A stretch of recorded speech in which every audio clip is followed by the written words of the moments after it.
तुझी हर नज़र पे उबूर दूँ, तुझे ज़िंदगी का शऊर दूँ. This is the purpose of art, and so is the purpose of GU Literary Society. What is art? Art is all about unsung songs of human emotions and stories. We all have stories, complicated stories, connected stories. The purpose of this society is to bring into light all those stories and unsung songs of literary giants and people we are not even aware of. I want to welcome all of you to Greenwich University and looking forward for your participation into the society. And I wish you a very memorable stay here.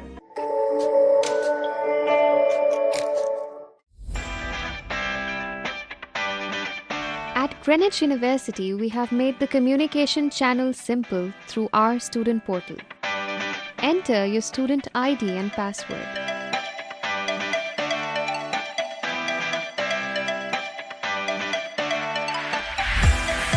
Click on Desk.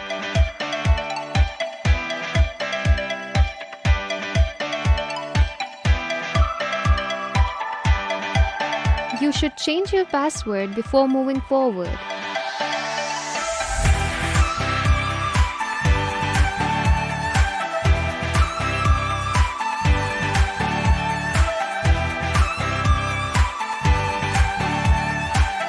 Upload your vaccination certificate on the portal.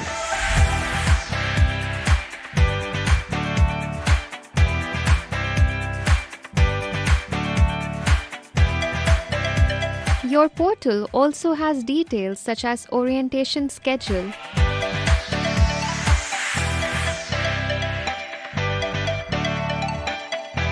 other important information such as academic calendar,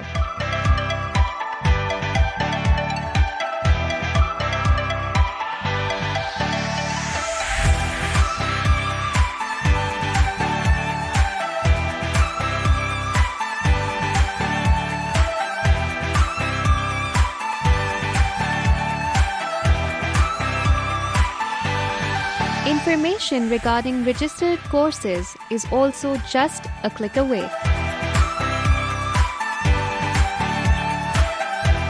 Don't forget to download your semester student ID card.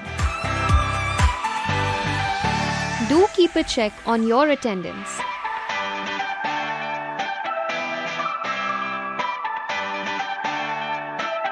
Click on Class Schedule to see timings and teachers of your courses.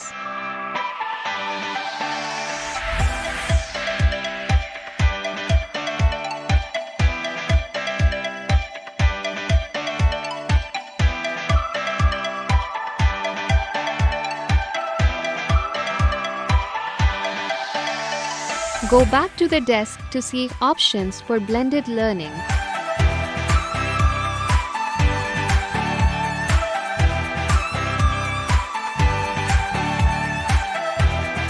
You must download your semester invoices from the portal.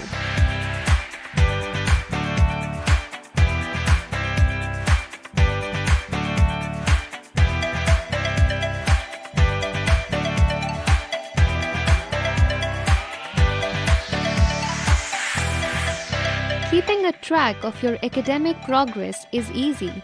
Check your grades through your student desk.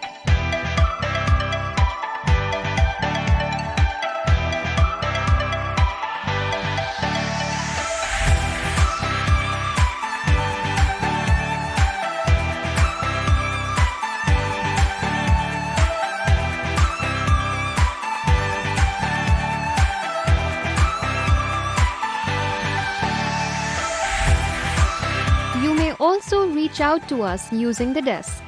Send your requests, feedback and complaints. Register online for the next semester. Information regarding SDC and societies and event invitations are present on your portal.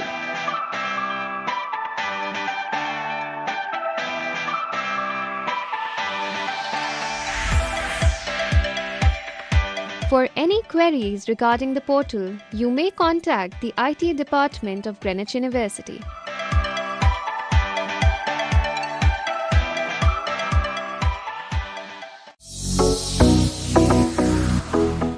students, this is Shahir Hassan, student at Greenwich University, and today I'll be showing you guys around this university, and we will be seeing some of the most important departments which you guys must be visiting now and then. So without wasting any further time, let's move in.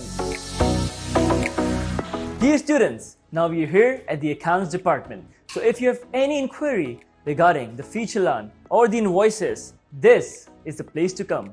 And here you will meet the man behind this accounts department, Sir Muhammad Munir Khan, who is the manager coordination. Let's meet him. Welcome to all new batch Spring 2022 students. You always welcome for any assistance, any information to our department. So students, behind me, as you can see, this is one of the busiest departments at the start of the semester. Yes, this is the communication department. Here, if you want to add a major, if you want to change your major, if you want to add a course, if you want to drop a course, this is the place to go. Moreover, here you will meet Sir Rashid and his team. He will give you minimum of 3 courses and maximum of 6 courses. Let's go and meet Sir Rashid. Usually, you're not permitted to go in, but we've taken special permission to make you guys meet Sir Rashid. So let's go in. So guys, this is the communication department, and here we will meet Sir Rashid. Assalamu alaikum. My name is Rashid from Office of the Registrar. Welcome to Greenwich University. Thank you very much. So students, this is the examination department. This department makes sure that you are here for your examination, for your clearance slip. So make sure that your dues are clear and make sure that you are not absent at more than 3 days on an entire course of the semester. Here, we will meet Sir Jamil, who is Assistant Controller Examination. Let's meet him. Hello, welcome to Greenwich. So if you want to inquire regarding your CGPA or your examination results or the Dean List certificate, this is the place to come. So students, as we have covered almost every valuable detail from your accounts invoices to your examination clearance to your communication department, if you want any further detail, you should acknowledge the document present over the portal. This is me, Shahir Hassan, signing off. I hope you have an amazing journey at Greenwich University.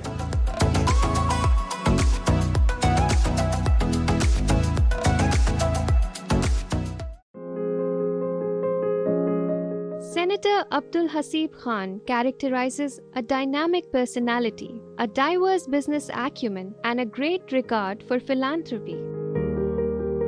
He has served as a senator for the government of Pakistan between 2009 to 2015. He is the founder and chairman of Brooks Pharma Private Limited, sharing the international market in countries like Thailand, UAE, Philippines, Bangladesh, Vietnam, Tanzania, Congo, Ethiopia, and Nigeria.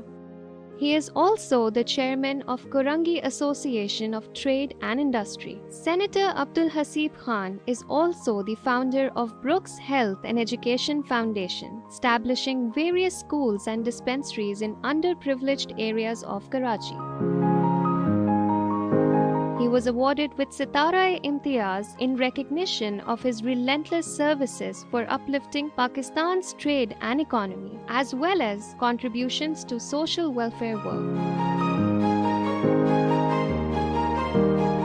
अपनी सलाहियतों को और अपनी knowledge को apply करने के लिए सिर्फ नौकरियों के सहारे पे मत जाइएगा दुनिया में हमारी। जब हमारी दुनिया में आए तो फिर एंटरप्रेन्योर बनने के लिए आए। मैं खुद भी 12 साल की उम्र में एंटरप्रेन्योर बना था और मेरी जेब में एक पैसा भी नहीं था। तो एंटरप्रेन्योर स्टार्ट फ्रॉम नथिंग।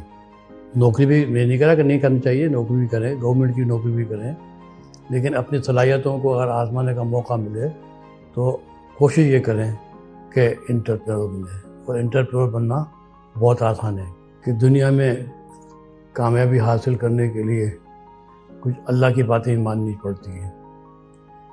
तो अगर अल्लाह की इंसानों का अगर आपने ख्याल रखा तो फिर कामयाबी अल्लाह ताला अता फरमाते हैं।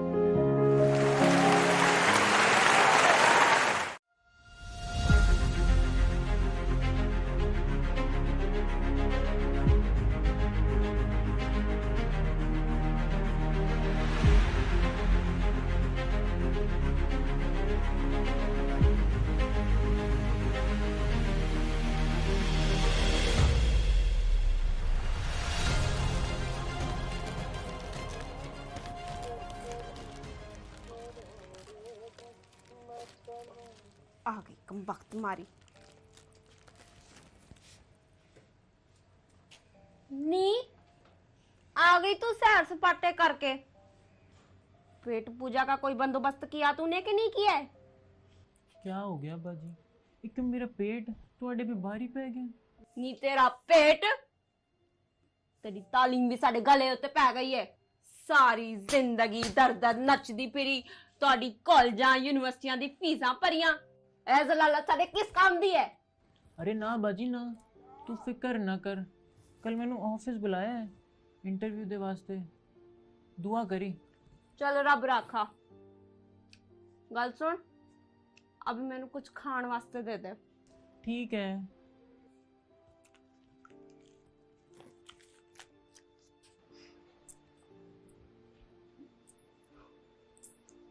Hi, I'm here for an interview. What's your name? Sarah. आप सारा वहीद है? Yes. अच्छा, आप रूम नंबर 4 में चल जाए। ठीक है, thank you.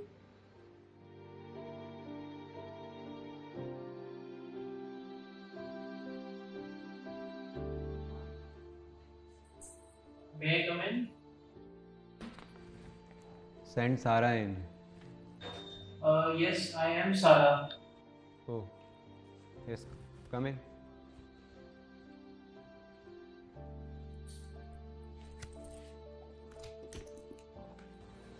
Assalamu alaikum, Sarah.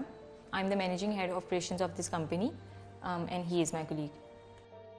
वालेकुम अस्सलाम जी। जी आपसे मिलके बहुत खुशी हुई। So Sarah, आप अपने बारे में कुछ बताएं। जी मैंने बीकॉम किया है। I'm sorry, पर आप यहाँ क्यों आई हो? जी मुझे इंटरव्यू के लिए बुलाया गया था। Yes, but it was clearly mentioned in the job advertisement that a female accountant is required, and you are clearly a. जी आप प्लीज़ मेरी अपीयरेंस पे ना जाएं। मैं I think my commerce background will make me a valuable asset to this company. No, I don't think that you belong here. You may have the skills, but our company is not requires this type of people. जी आप ये कैसे बोल रहे हैं? I'm sorry, we are done here. आप जा सकती हैं।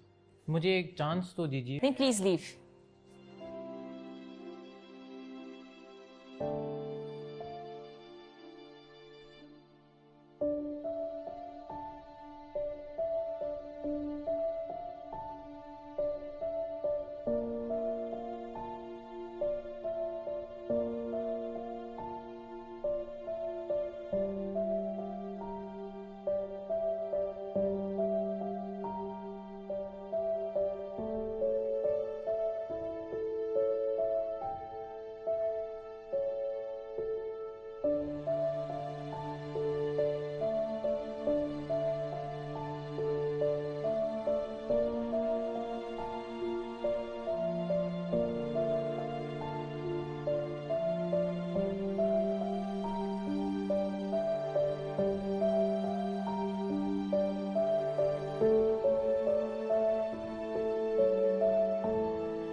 बाजी, ये बाजी। हाय मैं मर गई। बाजी कैसे कर लेती है, कैसे सह लेती है इन सब के ताने? नहीं दी रानी, हुआ क्या है? बाजी सारी जिंदगी बस यही सुनने को मिला है, तू यहाँ से चली जा, तेरा यहाँ कोई काम नहीं। आज भी यही हुआ। ये तो होना ही था। तुझे क्या लगता है मैं क्यों सारी जिंदगी घुंघरू पहन के चल रही थी? तू क्या किताबें लेके फिर रही थी? चल अब रोना बंद कर, पहन ले घुंघरू। शकीला को बोल दूंगी, सिखा देगी तुझे सब।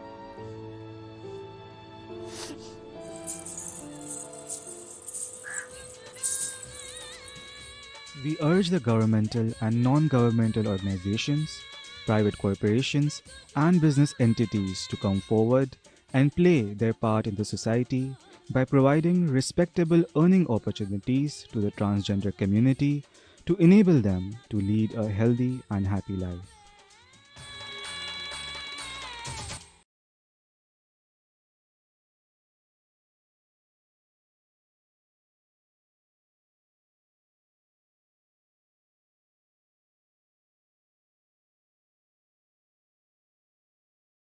Hi, I'm Anam Durrani, Mentor Performing Arts Society.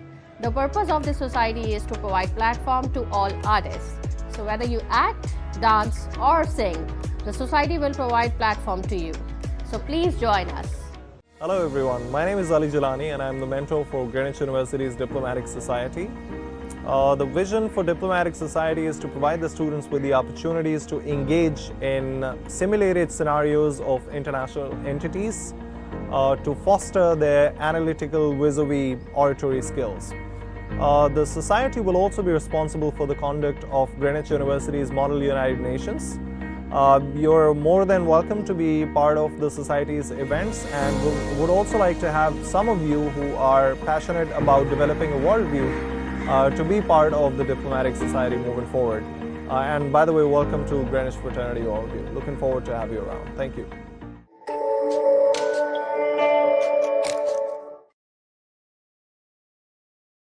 Hello and welcome. You're watching Greenwich Web TV and this is your host Umar Khan, and I'm here with another very special guest for today. Let me introduce my guest, and right next to me is Miss Sana Hashmi, who's a news anchor and an anchor person, a host and senior producer news at GTV, and a very charismatic personality as well. So thank you so much, ma'am, for being part of this show today. Thanks for inviting me. You're most welcome. How are you? I'm very well. आप बताइए कैसे हैं? मैं बिल्कुल ठीक ठाक हूँ. आज का जो हमारा टॉपिक है वो बहुत ही need of the hour topic है, need of the moment topic है कि एक न्यूज़ एंकर की या एंकर पर्सन की, मीडिया पर्सन की क्या रिस्पॉन्सिबिलिटीज़ होती हैं और किस तरह से उनको अपना काम करना चाहिए. So when we compare the Pakistan news channels to the international forum, we see a vast difference. Why do you think is that? Well, Umar, आपने कहा रिस्पॉन्सिबिलिटी क्या होती है, तो जब आप एक सिंपल सा मैं सारे लोगों को कहूँगी आप गूगल भी करें कि जर्नलिस्ट की रिस्पॉन्सिबिलिटीज़ क्या हैं, तो वो आपको बताएगा, गूगल भी आपको ये कहेगा, to gather the news, to inform the people, you know, लोगों को आप समझाएं, बताएं, आगाह रखें. और जिस ज़ाहिर है अगर हम इस्लाम की बात करें तो कुरान में भी इसका एक तज़किरा मौजूद है. बड़ी बड़ी भारी जिम्मेदारी है कि आपको किसी तक खबर पहुंचानी है. अब उसका तरीक़ाकार क्या होना चाहिए. देखें, कुरान का मैंने तज़किरा क्यों किया यहाँ पर कि वहाँ पर आयत मौजूद है कि किसी पर झूठी या सच्ची बातें लगाकर बयान न की जाएं. अब मसला ये है कि जब हम इतनी इम्पॉर्टेंट जिम्मेदारी पर बैठे हैं, जिसको जर्नलिस्ट कहते हैं आप, वहाँ अगर हम रियाकारी यानी कि आप आधा सच आधा झूठ और अपने मतलब की बात बताने की कोशिश करते हैं, तो बड़ी माजरत के साथ फिर आप जर्नलिज्म नहीं कर रहे होते, फिर आप फेवरेटिज्म कर रहे होते हैं. Right. और जब आप दुनिया से कम्पीट करने की, पाकिस्तान के जर्नलिस्ट की बात करते हैं, हमारा जर्नलिस्ट बहुत अच्छा है. बहुत सारे ऐसे सीनियर और सीजन जर्नलिस्ट हैं जिनका मैं नाम भी ले सकती हूँ, जिनके साथ हमने काम किया है, और उन्होंने हमें वो मीडिया एथिक्स शायद सिखाए जो आज की दुनिया में या आज के जर्नलिस्ट में हमें नज़र नहीं आते. तो हम इंटरनेशनल मार्केट की अगर आप कहेंगे फॉक्स न्यूज़ किस तरह खबर चलाता है सनाशमी, तो शायद मैं आपको बता दूंगी, लेकिन अगर आप मुझसे पूछेंगे कि लोकल न्यूज़ नेटवर्क कैसे न्यूज़ चलाता है, तो मेरी उस पर कोई कमांड नहीं होगी, क्योंकि हमारे यहाँ शिफ्ट है बहुत ज़्यादा. हर जिस तरह की भीड़ चाल जिसको आप कहते हैं ना, मतलब लोगों को पता नहीं है, बस खबर आई उसको पीटना शुरू कर दिया. इंटरनेशनली कोई भी इवेंट होता है उसकी एक मियाद रखी जाती है, उसको वो रिपोर्ट करते हैं, उसके साथ उसका बैशिंग नहीं शुरू कर देते कि इसको ड्रम लेके बजाना शुरू कर देते हैं. हमारे यहाँ इसका बिल्कुल डिफरेंट होता है. हम इंफॉर्मेशन कम देते हैं लेकिन हम शोर ज्यादा मचाते हैं. तो इंफॉर्मेशन बहुत लेस है हमारे पास, because I am sorry, for some reasons हम रिसर्च नहीं करते, हम नहीं पढ़ते और हम नहीं जानना चाहते. I think that's the biggest difference जो हमें दुनिया के जर्नलिज्म से अगर हम कम्पीट करने की बात करें. जो पाकिस्तानी जर्नलिज्म है, हमारा जर्नलिज्म ज़्यादातर रिफ्लेक्ट करता है हमारे पड़ोसी मुल्क इंडिया के साथ. हम उसकी कॉपी कैट्स बनने की कोशिश करते हैं, कभी कभी उसमें आगे भी चले जाते हैं. लेकिन आई एम प्राउडली सेइंग कि अल्लाह का शुक्र है कि हम उनके लेवल पे नहीं पहुंचे जर्नलिज्म के अंदर, क्योंकि वो उनका journalism more looks like exaggerated movie to me, and thank God हम उस लेवल तक नहीं पहुंचे, और अल्लाह ना करे कि कभी उस लेवल पे हम पहुंचे भी. बट आपने जिक्र किया शोर मचाने का, तो एक चीज जो नोटिस की एक आम आदमी ने, कि सनसनी ज्यादा होती है ब्रेकिंग न्यूज की रेस के अंदर. न्यूज अक्सर होती नहीं, लेकिन उसको क्रिएट किया जाता है, और जब एक चीज है नहीं और उसको क्रिएट किया जाए तो बात की जो क्रेडिबिलिटी है वो वहीं खत्म हो जाती है. देखिए, एक चीज़ आपने लफ्ज़ इस्तेमाल किया सनसनी का ना. सनसनी फैलाने के लिए खबर का होना, उसका वजूद होना ज़रूरी है जी. अब जब किसी चीज़ का आपने जैसे का वजूद ही नहीं है तो उस पर आप क्या खबर दे रहे हैं, ये कहलाते हैं गिमिक्स. और जो TRPs होती हैं वो इन्हीं गिमिक्स के थ्रू आपको डिलीवर हो रही होती हैं. देखिए, आजकल सोशल मीडिया का दौर है. अगर आपका कैप्शन लिखा हुआ होता है कि जरा देखिए उसने उसका थप्पड़ क्यों मारा, पीपल नीड टू नो कि वो क्या हुआ है, और वो उसको क्लिक जरूर करते हैं. सोशल मीडिया का मेरा जैसा शायद थोड़ा बहुत, या मेरे ख्याल है आप जैसा आदमी बहुत कम होगा कि उसको जाके क्लिक करे, क्योंकि हमें पता है कि अंदर कोई फजूली चीज़ होती है, कोई काम का मटेरियल नहीं निकलेगा. बट टेलीविजन के मीडियम में क्या होता है कि यहाँ आपको TRP गेन करने के लिए समटाइम्स उस तरह का खबर देनी पड़ जाती है जिससे शायद आप जिसे कहते हैं ना रिफ्लेक्शन नहीं दिखा सकते किसी सोसाइटी का. लेकिन क्यों कर रहे होते हैं आप? क्योंकि आपके कॉम्पिटिटर्स वो सारा काम कर रहे होते हैं. अगर आपका कॉम्पिटिटर वही काम कर रहा है, इस वक्त लगभग अगर 72 चैनल्स हैं और वो काम कर रहे हैं 72 चैनल्स, उसमें रीजनल्स भी हैं और बाकी सारे चैनल्स भी हैं, लेकिन जो स्पेशली न्यूज़ चैनल्स हैं वो अगर कोई एक टिकर लगा दें कि फला शख्स ने थप्पड़ मार दिया SHO को या कुछ भी कर दिया, अब उसकी खबर आने में शायद बहुत टाइम लग जाए, उसकी खबर के अवामिल पता करने में बहुत वक्त लग जाए, लेकिन इस दौरानिए में जो कि लगभग 2 से 1.5 मिनट का होगा, सारे टीवी चैनल वही खबर नशर करना शुरू हो जाएंगे. और इसमें इस चीज को बिल्कुल मलूज़ खातिर नहीं रखा जाएगा कि इसमें सनसनी का एलिमेंट ज्यादा है, इसमें खबरियत ज्यादा है, या इसमें हकाइक ज्यादा है, या इसमें सोसाइटी को आपने इन्फॉर्मेशन देनी है. ये तीनों चीजें पस पुश चली जाती है. वो जो एक एलिमेंट है थप्पड़ मारने का या चपकलिश का या एक्सीडेंट का या किसी की बैशिंग का, वो सिर्फ प्रोमिनेंट होकर रह जाता है. राइट. एथिक्स का आपने जिक्र किया, जो एक ओरिजिनल जर्नलिज्म होता है, जो हम मीडिया स्टूडेंट्स पढ़ते हुए या जर्नलिज्म सीखते हुए जो आप सारे डूज एंड डोंट्स देखते हैं, उसके अंदर सबसे पहली चीज़ ये आती है कि आपने क्या चीज़ नहीं करनी है.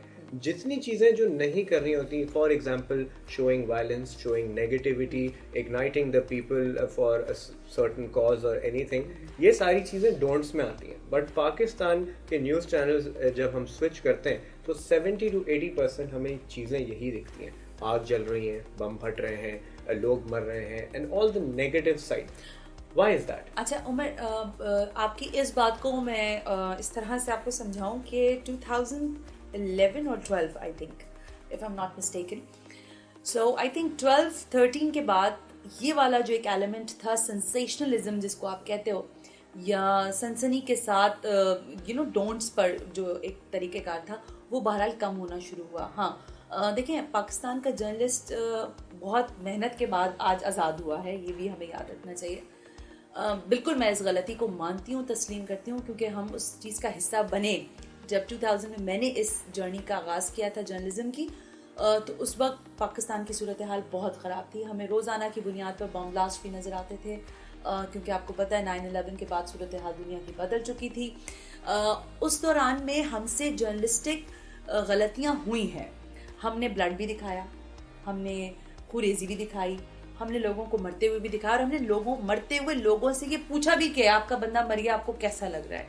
लेकिन उसके बाद ही, and I think as I said that कि 2010 बिटवीन और मे बी द 11 हमने इस पोस्चर को चेंज किया, और जो कोड ऑफ कंडक्ट मीडिया का तैयार किया गया उसमें इन सब चीज़ों को रखा गया. और जो सुप्रीम, जो हमारे, जैसे मैंने कहा, जो सीजन जर्नलिस्ट हैं, उन्होंने अपने जो पैरोकार थे बाकी दीगर जर्नलिस्ट, उनको समझाया कि आप जब टेलीविज़न पर कोई चीज़ नशर कर रहे हैं या दिखा रहे हैं, उसको लोगों तक टेलीकास्ट कर रहे हैं, तो उसका एथिक क्या होना चाहिए.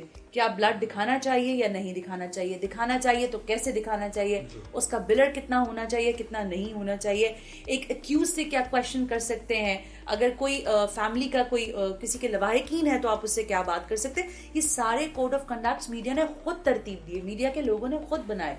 मैं ये बात फिर कहूँगी कि हाँ, गलती हुई है, और अब भी शायद कहीं माइनर से जाके, जैसे एक मुझे याद आ रहा है वाकया, पिछले साल की बात होगी, मैं एक दूसरे टीवी चैनल पे थी, ईद उल अजहा का मौका था और कुर्बानी हो रही थी, तो उसमें ब्लड दिखाया जा रहा था। खैर बहरहाल ये एक प्रोड्यूसर की जिम्मेदारी होती है, जो न्यूज़ रूम का प्रोड्यूसर होता है, न्यूज़ प्रोड्यूसर के, वो देखे एक एक चीज़ को कि जो वो एयर करने जा रहा है वो क्या चीज़ है, वो क्या चीज़ें हैं।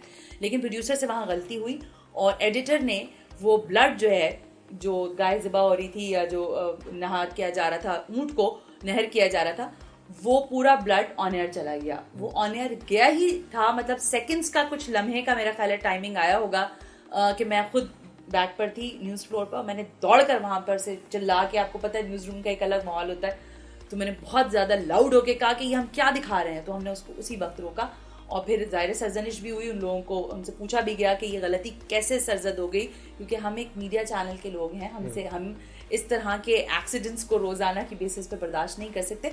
सो यस, मीडिया एथिक्स ये हैं कि आप लोगों से, मरते हुए आदमी से ना पूछें जाकर कि आपको कैसा लग रहा है आप मर रहे हैं, या उसका बंदा किसी के घर में कोई मतलब चोरी डकैती कुछ भी हो गया और आप पूछें उससे कि आप उस वक्त कहाँ थे, वो कहेगा अगर मैं होता यहाँ तो मैं ये सब तो ना होता ना। मतलब आई मीन समटाइम्स हम बहुत ही फुलिश किस्म के क्वेश्चंस करते हैं। कॉमन सेंस होना जरूरी है इसमें। एक और चीज पे अगर हम आए, देखें आपने सीजन जर्नलिस्ट का जिक्र किया, तो हमारे पास बहुत अच्छे सीजन जर्नलिस्ट हैं who are on the top level.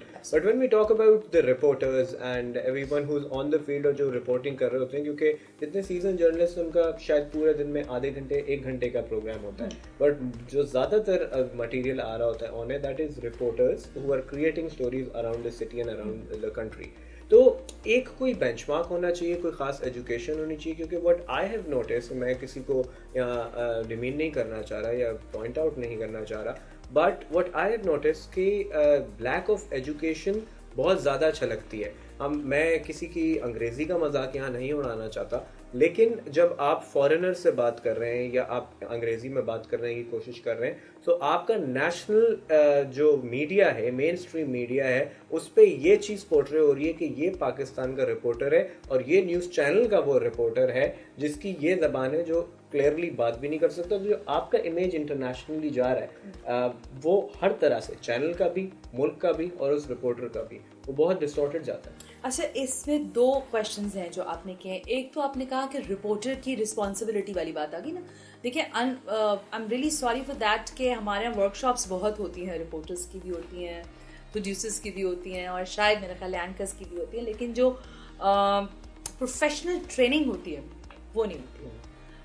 ये एक डिलेमा है और ये डिलेमा मुझे लगता है इसलिए भी है कि मेरे बाद की जो जनरेशन अब मैं देख रही हूँ, अपने बाद की इसलिए कह रही हूँ क्योंकि अब वो हमारे सामने जिस तरह से काम कर रहे होते हैं तो हमें नज़र आ रहा होता है, हमारी नेक्स्ट जनरेशन बहुत कम कैपेसिटी रखती है सीखने की।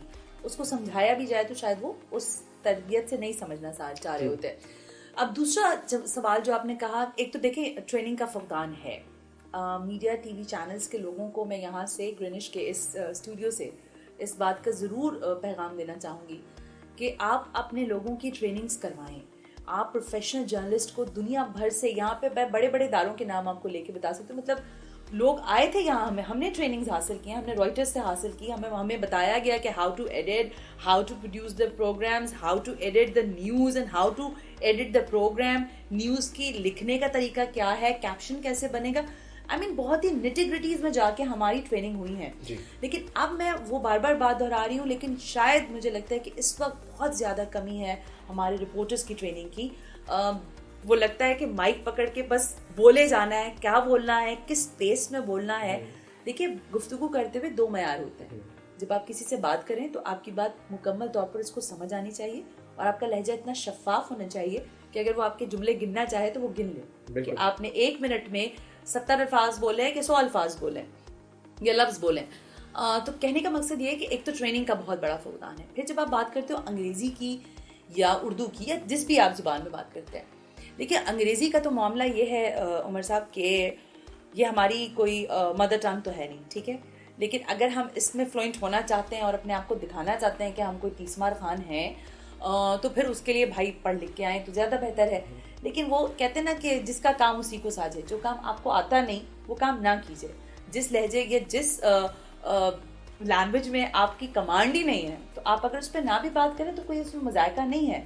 लेकिन जब आप इंटरनेशनल इमेज की बात करते हो तो मैं इसमें 2-3 चीज़ें कहना चाहूँगी। देखिए, नेशनल मीडिया पे जो रिपोर्टर्स काम कर रहे हैं, इल्ला माशाल्लाह मेरा ख्याल है कोई मैस कॉम करके आया हुआ होगा, इल्ला माशाल्लाह होगा। तो अगर इल्ला माशाल्लाह लोग मैस कॉम करके आए हुए हैं तो वो कैसे उस चीज की रिस्पॉन्सिबिलिटी को उस तरह डिलीवर करेंगे? मैंने इनिशियली बात ये की थी कि एक एंट्रेंस पे बेंचमार्क बने, कोई रिक्वायरमेंट्स हो, क्योंकि एक जो इमेज बना हुआ था वो ये कि जी आप कहीं कुछ नहीं हो रहा, कुछ नहीं कर सकते तो मीडिया में आते। देखो, एक ये भी उम्र, मैं बड़ी अक्सर आप जैसे स्टूडेंट्स और दीगर लोगों से जब हमारी मुलाकात होती है, हम लेक्चर्स पे जाते हैं, तो हम उनको ये कहते हैं कि ये भी एक तरह का ट्रेंड है कि आप क्या करते हैं जी, मैं मीडिया में काम करता हूँ, क्या करते हैं जी मैं प्रोड्यूसर हूँ, क्या करते हैं जी मैं एंकर हूँ, क्या करते हैं जी मैं रिपोर्टर हूँ। एक ज़माना था, मुझे अच्छी तरह याद है, पाकिस्तान में सॉफ्टवेयर इंजीनियर्स के ना ड्रम्स बन गए थे, इतने सॉफ्टवेयर इंजीनियर्स थे। मैं हर दूसरे लड़के लड़की से पूछती थी, वो कहते थे मैं सॉफ्टवेयर इंजीनियर बनना। तो please be clear in your future, what you want to do it, what you want be, मतलब आप करना क्या चाहते हो, बनना क्या चाहते हो।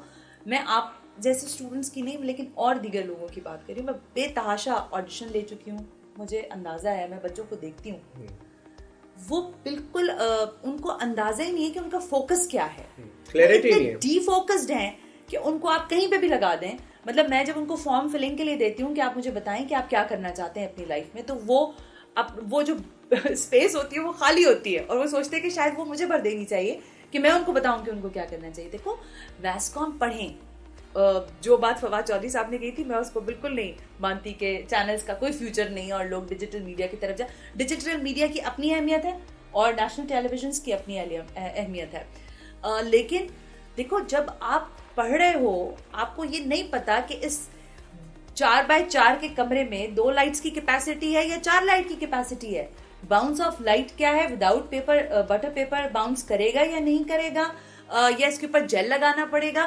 तो प्लीज यार, फॉर गॉड से, आप फिर उस चीज को जब तक नहीं समझोगे आप डिलीवर नहीं कर सकते। मैसकॉम के बच्चे जो पढ़कर आ रहे हैं, या तो वो आई डोंट नो, मैं कुछ नहीं कह सकती क्योंकि मैंने मैथ्स-कॉम नहीं पढ़ा हुआ, इसलिए मैं बड़े क्लियरली आपको बता रही हूँ कि मैं मैथ्स-कॉम स्टूडेंट नहीं हूँ, लेकिन मैंने प्रैक्टिकल ग्राउंड पे खड़े होकर सीखा है। मुझे पता है कि ट्राइपॉड को कितना मुझे पकड़ना है, कैसे पकड़ना है, एंगलिंग कैमरे की क्या करनी है, इंचेस ऑफ फ्रेम्स भी हमें सिखाए गए। जो मैथ्स-कॉम का स्टूडेंट आता है वो बाय बुक जाता है। देखो, जब आप फ्लोर पे यहाँ खड़े में हैं और आप, हमने एक सिटिंग अरेंजमेंट ये आपने मुझे बना के दिया है, हो सकता है कोई और प्रोड्यूसर आए सीनियर और वो हमें इससे अच्छा फ्रेम बना के दे दे, राइट, तो वो कैसे बनाएगा? देखो, मैं और आप बाय बुक जाएं अगर, तो हम कहेंगे कि नहीं, इस रूम की डायमेंशन के हिसाब से मुझे लाइट इतनी बाउंसी मिल रही है, मेरा फ्रेम सेटल्ड है, मेरा बैकग्राउंड बिल्कुल क्लियर है, तो मैं इसमें बहुत कंफर्टेबल हूँ। लेकिन कोई और सीनियर आदमी आके हो सकता है हमसे बेहतर बात करे क्योंकि उसका एक्सपीरियंस होगा। बट आई एम ट्राइंग के बाय बुक जरूर जाएं, ऐसा नहीं है कि एक्सपीरियंस काउंट्स। राइट। अब एक बात आपने की कि क्लैरिटी नहीं आती है बच्चों को, तो अब का जो हमारी यूथ है, एक मेरा भी बहुत एक सोच है इसके ऊपर और मैं काफ़ी कंसर्न हूँ इस बारे में भी कि जब आप किसी से इंटरेक्ट करते हैं तो आपको उनकी इंटेलेक्ट का पता चलता है। एक बच्चे की इंटेलेक्ट बनती है उसकी सराउंडिंग से, जो वो देखता है, जो वो सुनता है। तो ग्रोइंग अप एक बच्चा अपने बचपन से, अपने टीनेज से जो अपने टीवी पे देखता है, उसका उसकी इंटेलेक्ट में एक बड़ा अहम किरदार है। एंड नाउ ग्रोइंग अप जो न्यूज़ चैनल पे एक बच्चा, अगर कभी ज़िंदगी के अंदर मेरे फ्यूचर हो तो मैं किसी भी बच्चे का अपने न्यूज़ चैनल सबसे पहले बैन करूँगा कि आपको इजाज़त ही नहीं देखने की। कितना किरदार है हमारे न्यूज़ चैनल का हमारी इंटेलेक्ट को आज ये बनाने में। और आप न्यूज़ चैनल की बात ना करें, खाली ओवरऑल मीडिया, मैं इसलिए आपको लेके जा रही हूँ उस तरफ। आजकल एक ड्रामा बहुत हिट चल रहा है पाकिस्तान में, हर तीसरे बंदे को उस ड्रामे का पूरा गाना भी आता है, उसका जिंगल भी आता है, उसके कैरेक्टर्स के नाम भी पता है, नाम भी ले लेती हूँ ड्रामे का, सिर्फ तुम के नाम से है, पता नहीं क्या, मुझे तो पता भी नहीं है, शायद मैं कुछ इसी तरह का नाम है, आई थिंक। देखो, सोसाइटी रिफ्लेक्ट करती है, ठीक है, जो आपकी सोसाइटी में हो रहा है वो ड्रामा रिफ्लेक्ट करता है, वही न्यूज़ रिफ्लेक्ट करती है। देखो, रेप हो रहा है तो मैं रिपोर्ट कर रही हूँ ना, अब्यूज हो रहा है तो मैं रिपोर्ट कर रही हूँ ना, मिसकमिटमेंट्स हो रहे हैं सोसाइटी में तो मैं रिपोर्ट कर रही हूँ ना, आप लोगों को मिसबिहेव कर रहे हैं तो मैं रिपोर्ट कर रही हूँ। अगर सोसाइटी इतनी सेटल्ड हो जाए कि वहाँ इतने इम्बैलेंस किस्म के इमोशंस ना मिले मुझे, तो मेरे पास कुछ नहीं बचेगा दिखाने के लिए। मैं आपको यहाँ मिसाल देना चाहूंगी, बीबीसी आप सब लोग देखते होंगे और हम भी देखते हैं। एक सर्टेन टाइम पर बीबीसी के ऊपर डॉक्यूमेंट्री चलती है। What's the reason behind that? उनकी एफपीसी में क्या खबरें दिखाने के लिए नहीं होती? क्या उनके लैंड पर इस तरह की चीजें नहीं हो रही होती कि वो ना दिखाएं? बट यू नो, उनका एक नेचर है, उनको एक चीज में सेटल्ड कर दिया गया सोसाइटी को कि फॉर दैट सर्टेन पीरियड आप दिखाएंगे और इसके बाद आपने मूड को स्विंग कर देना। हमारे यहाँ बिकता यही है हमारे। That's the irony because देखो, आपका देखने वाला आपको नहीं देखेगा। आप अगर 4 किताबें लेके बैठे ना कि आज हम बात करते हैं कि अशफाक अहमद साहब ने क्या लिखा था, या ना चले आज ऐसा करते हैं। Why is that? Because we fed them that. अगर आप अच्छा काम करेंगे और अगर आप लोगों को पॉजिटिविटी की तरफ लाएंगे तो वो क्यों नहीं आएंगे। मेरा कहने का मकसद है, नॉट ओनली न्यूज़, जितना मीडिया है, जो आपने बीच में डॉक्यूमेंट्री का जिक्र किया, और अगर हमारी सोसाइटी में रेप हो रहा है, चोरी हो रही है, क्राइम हो रहा है, तो एजुकेट करने का भी तरीका है। होता क्या है कि when we try to make something to educate them, people get new ideas from that and come towards the negative side of it. Absolutely right and I agree. लेकिन मैं तारिक अजीज साहब को सभी सारी दुनिया जानती है। तारिक अजीज साहब से एक दफ़ा मेरी टेलीफोन पर बात हुई। मैं उनको अपने टेलीविजन शो के लिए मदऊ करना चाह रही थी कराची, लेकिन वो नहीं आ सके बहरहाल। तो उनसे मैंने पूछा कि सर, बड़ी एक सवाल का तो मुझे जवाब देते, तारिक अजीज कैसे बन गया, मतलब आज तो कोई सोच ही नहीं सकता। तो उन्होंने कहा कि उस वक्त मैंने वो काम किया जो कोई नहीं कर रहा था। उस तरह का शोज उस जमाने में जो शोज हो रहे थे वो आपको भी पता है, स्टूडियो 2:45 हो रहा था, स्टूडियो 2:30 हो रहा था, मोइन अख्तर शो हो रहा था, यस सर नो सर हो रहा था, और बहुत सारे दीगर शोज हो रहे थे। गिफ्ट देना, लोगों से सवाल करके उनको अप्रिशिएट करने का काम तारिक अजीज साहब ने शुरू किया। उन्होंने कहा ये मैंने लोगों को सिखाने की मेरी एक या पहले पाकिस्तान टेलीविजन का एक विजन था कि हम लोगों को एजुकेट भी करें और उनको प्रेज भी करें साथ साथ। अब क्या हो रहा है, उसका बिल्कुल अलग हो रहा है। आप लोगों को सिर्फ आई एम सॉरी फकीर बना रहे हैं या भिखारी बना रहे हैं। True. ये ले लो मोटर बाइक, ये ले लो कपड़े, ये ले लो और उसके लिए करवा क्या रहे हैं, एजुकेट करने की जगह डांस करवा रहे हैं, ये चीज उनका मजाक बनवा रहे हैं। इसीलिए एलिमेंट पे एक केक रखा है, आप कह रहे हैं इस केक को आप मुंह से खाएं, और वो पूरा केक खाते हुए बंदी की शक्ल बिगड़ गई या खातून की शक्ल बिगड़ गई।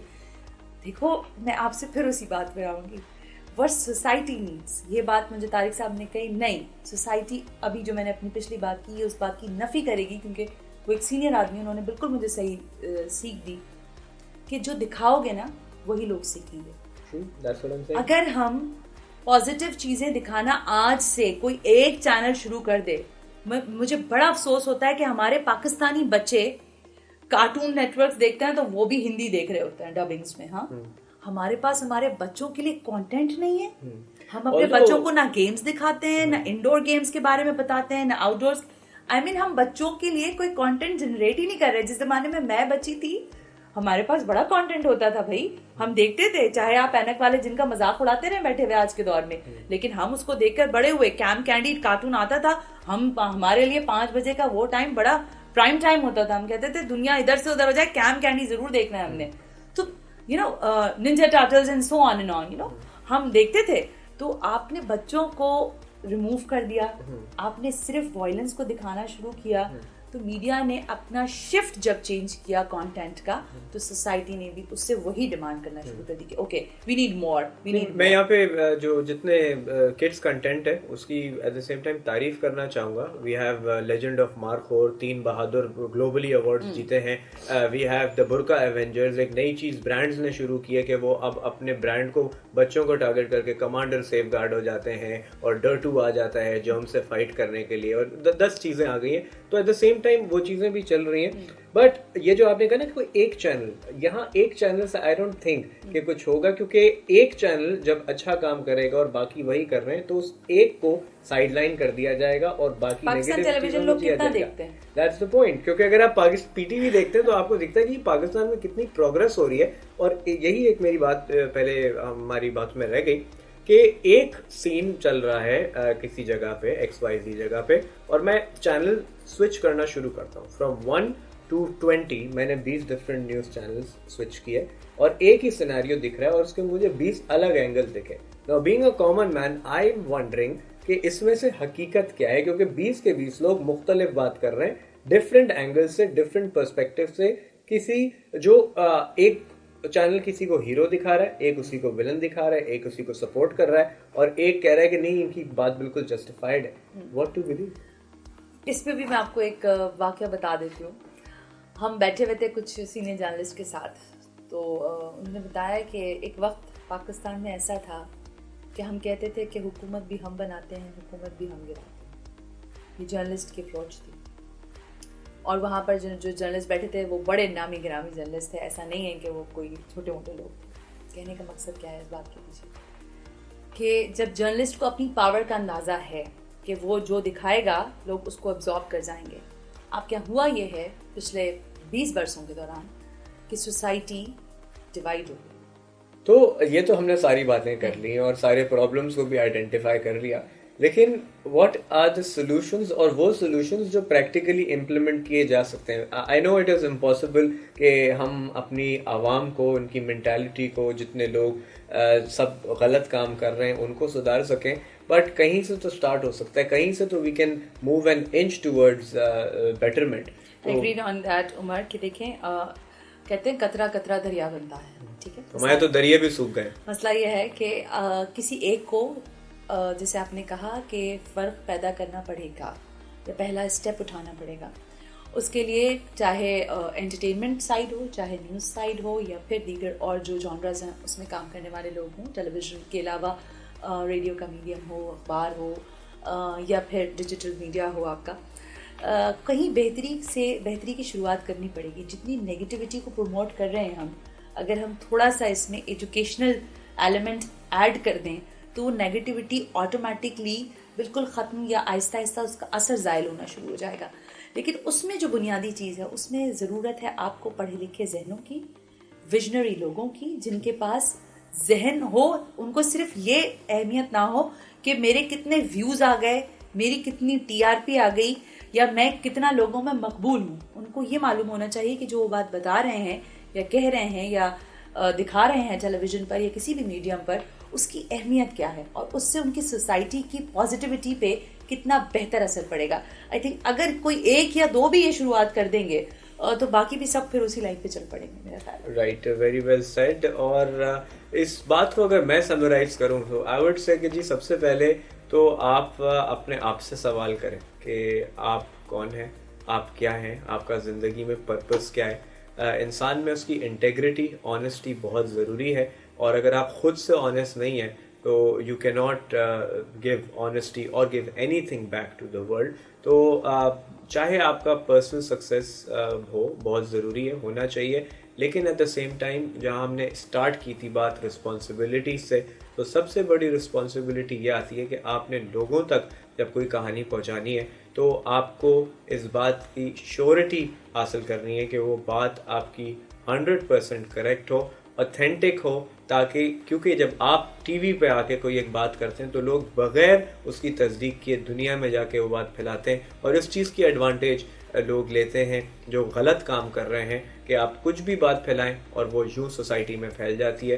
तो एजुकेट करना हमारा बहुत इम्पॉर्टेंट है. एजुकेट करने के साथ साथ सही बात बताना हमारा बहुत इम्पॉर्टेंट है. We at Greenwich University we do have our media department, जहाँ मीडिया स्टडीज़ के अंदर यही कोशिश करते हैं कि जब हमारा बच्चा फील्ड में जाए तो वो एथिक्स, इंटेग्रिटी और किस तरह से काम होता है वो सीखे और इस मीन वर्ल्ड के अंदर सरवाइव कर सके, जहाँ पे अच्छा काम करने पे हमेशा आपको रेजिस्टेंस मिलेगी. तो इस उम्मीद के साथ आपसे इजाज़त चाहेंगे कि अगली दफ़ा मुलाकात हो तो हमारे ये जो मसाइल हैं जो हम फेस करते हैं मीडिया के अंदर नेगेटिविटी की तरफ, वो बेहतर हो. Thank you so much ma'am for taking your time, and इंशाल्लाह फिर मुलाकात रहेगी. बहुत बहुत शुक्रिया, आपने हमें मदद किया. बहुत यू मोस्ट वेलकम. सो बिल्कुल आपने सुना सना हाशमी को, the senior news producer at GTV, also a news anchor, a host and a very charismatic personality, as you just heard. So until next time, Pakistan Zindabad.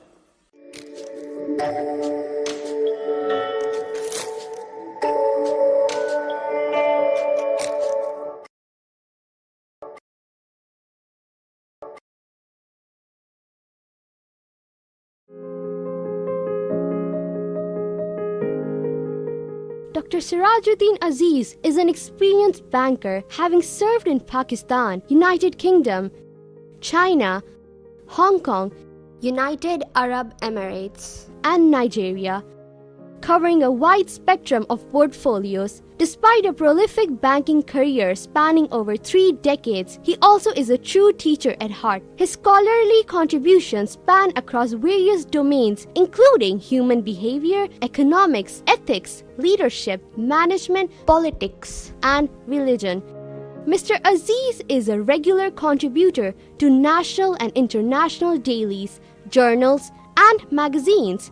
He has published several works of scholastic distinction, including The Art and Craft of Management, Corporate Pakistan, Insights to Leadership and Governance, In Quest of Mirage, The Essence of Islam, and Mongolian Pot, among others.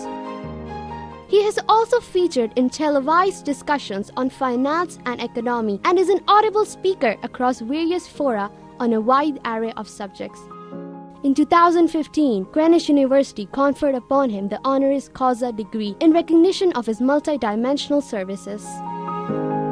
आज सबसे पहले मैं मुखातिब होना चाहूँगा उन वालिदैन को जो यहाँ तशरीफ़ फरमा हैं कि आज का दिन आपके लिए बाइस मसरत होना चाहिए, क्योंकि आपके बच्चों ने एक इल्म हासिल किया है ग्रीनिच यूनिवर्सिटी से, जो मुझे पूरा यकीन है वो बरूए कार लेकर आएंगे अपनी आगे ज़िंदगी में और कुछ ऐसा काम करेंगे इस कौम मुल्क के लिए कि आपका भी सर बुलंद रहेगा हमेशा फ़ख्र के साथ।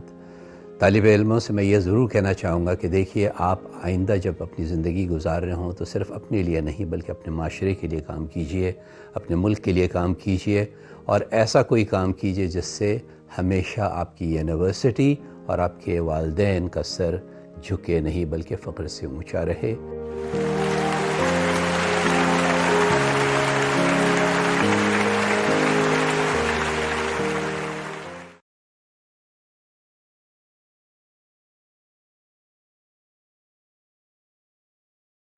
कहते हैं कि मौसीकी रूह की ग़िज़ा होती है, सही कहते हैं। अस्सलाम वालेकुम जी, मेरा नाम सजील लियाकत है और आप देख रहे हैं live cord with Sajeel Liaquat. जी हाँ, इस शो के अंदर हम लोग आपको बहुत सारी इंफॉर्मेशन देने वाले हैं, म्यूजिक के हवाले से, इंस्ट्रूमेंटल कैसे प्ले होता है और आप गाना किस तरीके से गा सकते हैं, कौन सा राग किस टाइम सूट करता है और बहुत सारी इंफॉर्मेशन हम आपको देने वाले हैं। बहुत सारे गेस्ट आने वाले हमारे साथ, तो हमारे साथ जुड़े रहिएगा। देर किस बात की, अभी लाइक करें ग्रीनिच वेब टीवी को, ग्रीनिच यूट्यूब चैनल को और ग्रीनिच फेसबुक को। So stay tuned with us.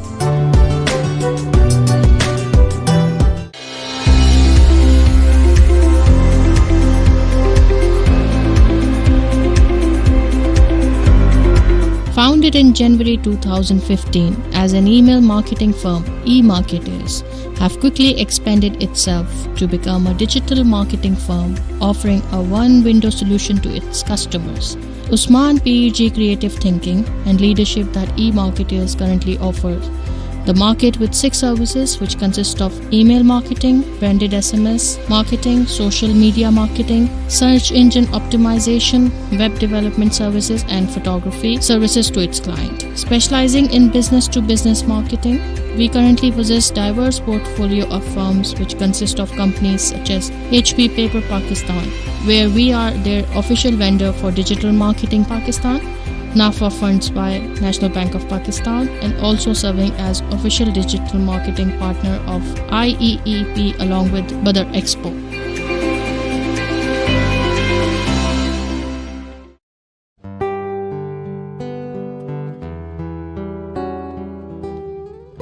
Mr. Sirajuddin Aziz is an institution within himself. He is regarded as one of the leading bankers of this day and age, not only on a national level but internationally as well. His contributions to the executive financial sectors of banking like marketing, foreign trade, corporate credit and trading and development, to name a few, are groundbreaking. Mr. Aziz started his career in 1977 at the Bank of Credit and Commerce International. After making his mark, he moved to different professional assignments, which took him to numerous countries such as Nigeria, Abu Dhabi and England, where he rendered his exemplary services. Mr. Siraj is currently heading the Habib Metropolitan Bank as President and CEO. Under his unparalleled leadership, the bank has seen immense growth, with the network growing impressively in all parts of Pakistan. He is also one of the founding members of UBL and served as CEO of Bank Al-Falah, where he led the bank to sustained growth. With 406 branches in 5 countries and an HR complement of over 10,000 employees. He has vigorously promoted Pakistan as a trading partner and attracted large investments in his capacity as bank head. He has proceeded on to actively overseeing the entire spectrum of banking operations of various banks for over the last 15 years. So you have held top positions in the banking sector. What was the one thing that made you choose this sector, and why do you keep going on in it?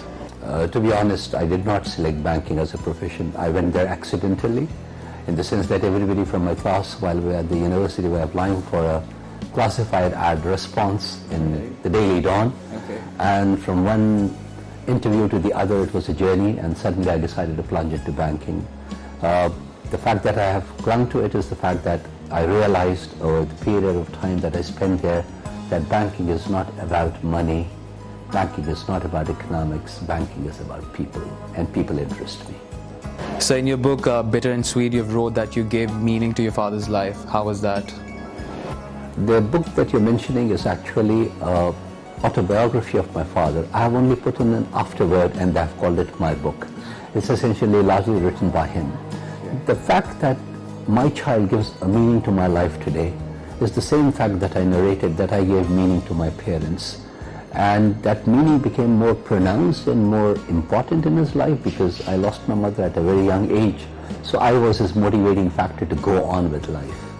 That's why I mentioned to him that I gave meaning to his life. And other than that, you have been an inspiration to all of us. Is there anything you would like to give as a message to our graduating students? Please, I would implore upon each and every single graduate today that please look at the faces of your parents. They're smiling, they're happy. Don't pull out that smile ever from their face. Let it remain there, radiating and smiling and giving you strength for your life. Thank you so much for giving us your time, sir. Thank you. Pleasure is mine. Aziz, an inspirational personality and a noted visionary of our time, is not only binded to the banking and financial sectors, but is also a teacher at heart. He yearns to see the youth of today taking our country to greater heights. He has penned a number of poems and writings on different topics and is also an avid reader. Mr. Siraj's career is one which has seen growth at an exponential level. He has been the recipient of numerous awards, all highlighting the milestones that he has acquired over the time of his illustrious career. He is a man of many talents and is duly credited for it. Despite being a distinguished banker and having a strenuous schedule, Mr. Aziz is still a dedicated family person. He has always been and remains a man of virtue. When I got married, we went abroad, we went to Nigeria. His first posting was when I got married. Before that, he has been staying at London, Abu Dhabi. But at Lagos, we had a very good time there. He's a very good husband. और यानी कि we take advantage of it also because he's good. और बस एक शिकायत है because time ज़्यादा नहीं देते ये घर पे. और he comes around about 9:30 at times. ज़ाहिर है we hardly, because he's very fond of his children. So even though they don't get the time they need, or he's not fond of going out, having food out, just wants to be at home with his children. तो जो कुछ भी है हम लोग छोटी सी family है. Good. He is humble, disciplined, and extraordinarily giving. He inspires those he meets with his undiluted humbleness, sincerity, and compassion. He delivers every word he speaks with a dignified thoughtfulness and humble sweetness that leaves his audience overswept with a sense of calm and an urge to listen to more. for his significant contributions to the development of his beloved country's financial sector and for his honorable public service. The degree of Doctor of Financial Management, honoris causa, is being awarded to Mr. Sirajuddin Aziz at the Convocation 2015 of Greenwich University, Pakistan.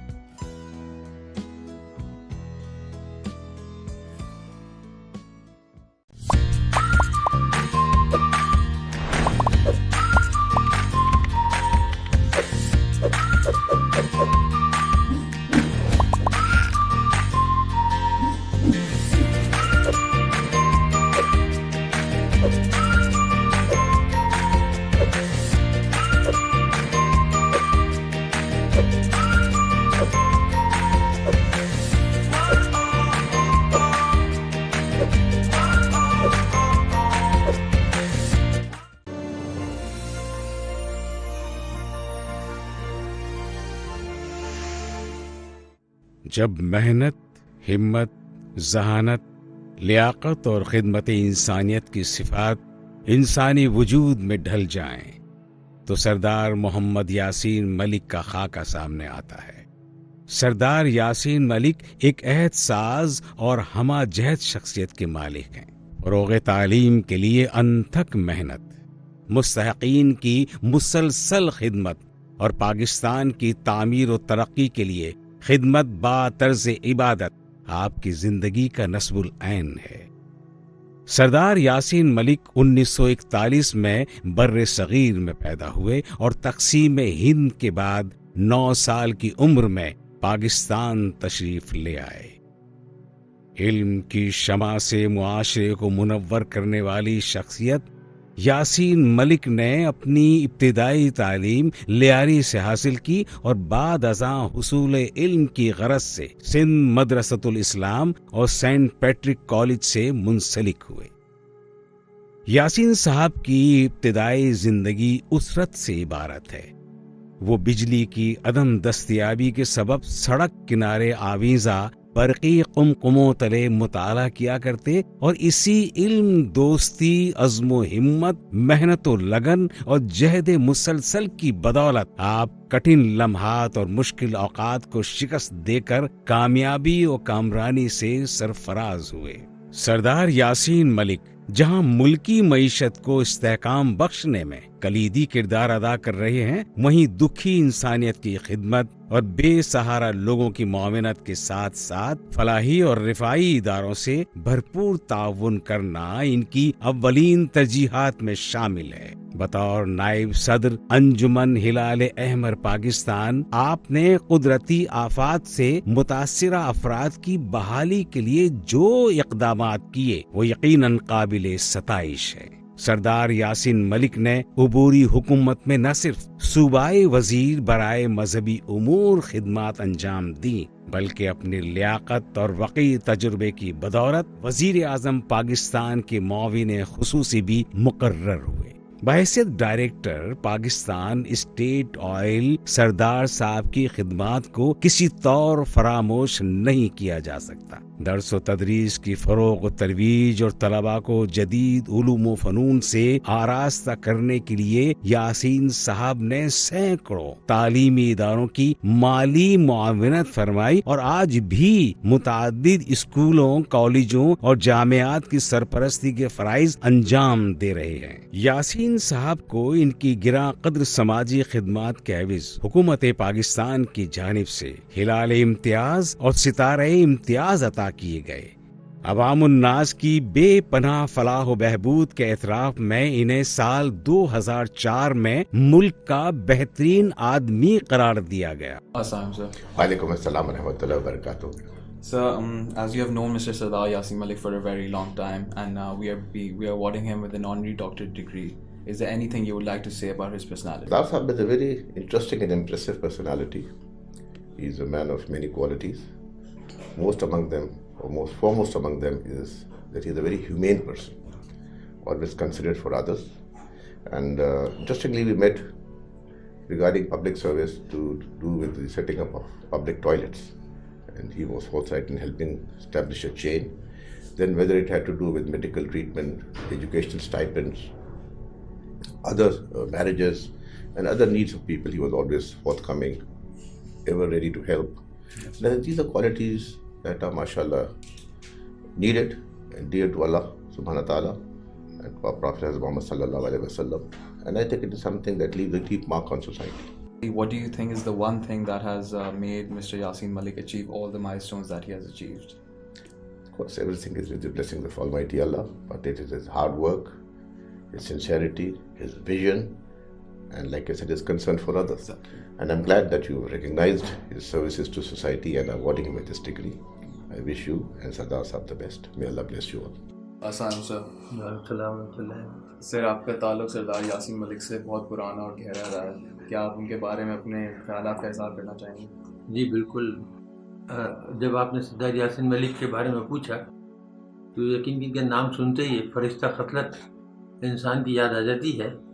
आपको याद होगा, पढ़ा होगा आपने कभी कि नूरजहां ने कश्मीर के बारे में कहा था कि अगर फिरदौस बर रुए ज़मीयत हमी हस्तो हमी हस्तो हमी हस्त, तो मैं ये कहूँगा कि अगर ज़मीन पर कोई फरिश्ता मौजूद है तो वो सरदार यासीन मलिक हैं। उनको आप देखिए, चलते फिरते फरिश्ता हैं, नहायत खुश मिजाज, नहायत नरम गो, नहायत अनजूमिंग, किसी किस्म का तसन्नुन नहीं है उनकी बातों में या उनके रहन सहन में। ये वो चीज़ें हैं कि जो उनको सबसे नुमायाँ करती हैं। Pakistan is a land of opportunity.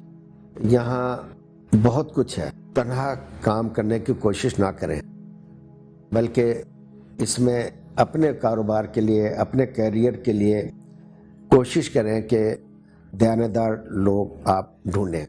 Graduation में थे तो हमारे साथ मोहम्मद सिद्दीक शेख हमारे क्लास में पढ़ते थे।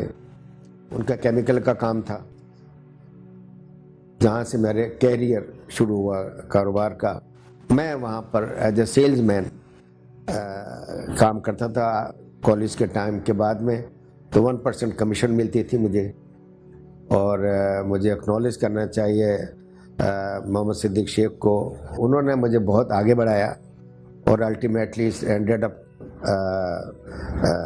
What I am today. Mustafa कमाल पाशा प्रैक्टिकल लाइफ में ही वाज माय गाइड, और ऑफ कोर्स हुज़ूर अकरम सल्लल्लाहु अलैहि वसल्लम मेरी ज़िंदगी में पहले नंबर पे आते हैं। माँ का जिक्र है तो मेरी माँ की दुआ मेरा ख्याल है कि बहुत ज़रूरी है। बहरहाल my father has been 105 years old। मुझे नहीं मालूम कि मैंने कभी अपने बड़े भाई के सामने या अपने वालिद के सामने कभी ऊंची आवाज़ में बात की हो। सरदार यासीन मलिक पाकिस्तान और अक़वाम आलम के दरमियान बेहतर तिजारती ताल्लुकात के फ़रोग़ में भी अहम किरदार अदा कर रहे हैं। शोबे तालीम की बेहतरी और मईशत की बहाली के साथ साथ यासीन साहब ने अपनी जिंदगी दूसरों का मयार जिंदगी बुलंद करने और अवामुन्नास को राहत पहुंचाने के लिए वक्फ कर दी है। ग्रीनिच यूनिवर्सिटी सरदार यासीन मलिक को इनकी गिरा कद्र खिदमात के एवज एजाजी डॉक्टरेट की सनद तफवीज करती है।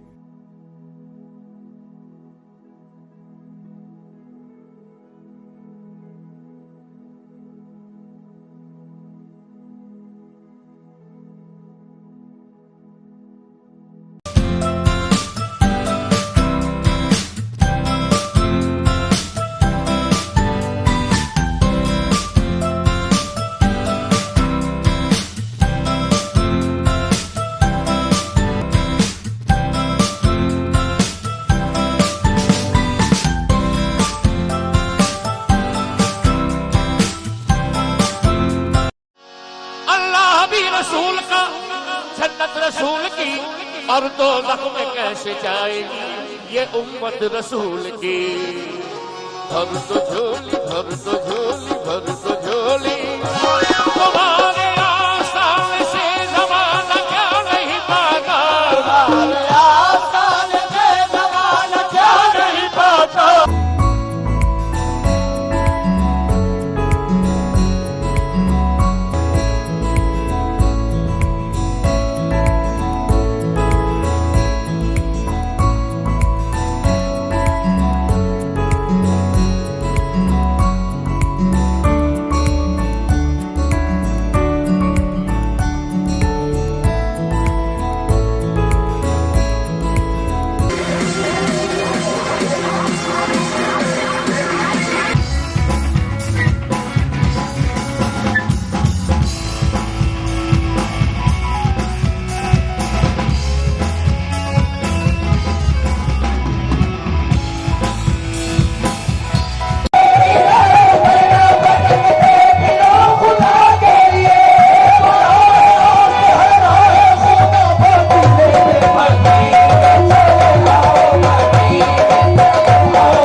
Greenwich Global Program gives students an opportunity to study in over 5 continents, with universities like the University of Bangor, the University of Hertfordshire, the University of Leeds in the UK, with universities such as the University of Murdoch in Australia and the University of Sigmund Freud in Austria, just to name a few of our partner universities.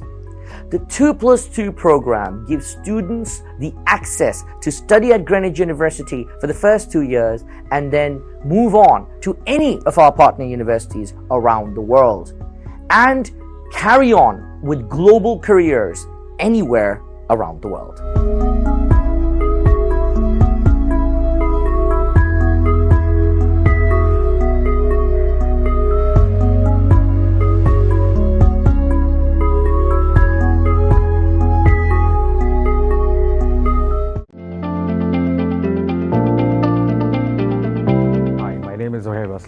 And I'm one of the alumni of Greenwich University.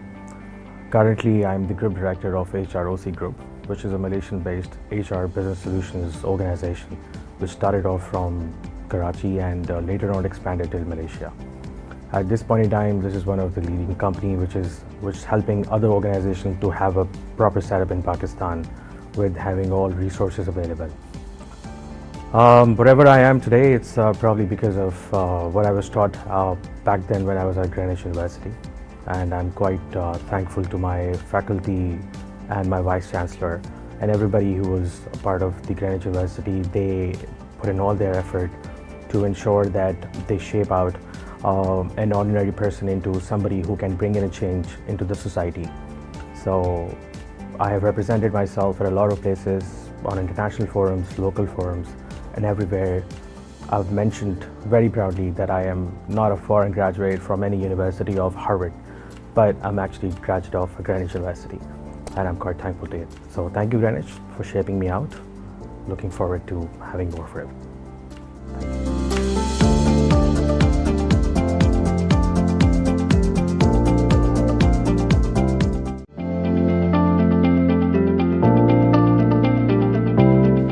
My name is Aqib Sayed. I am currently the Group GM Marketing for Multinet Pakistan Limited.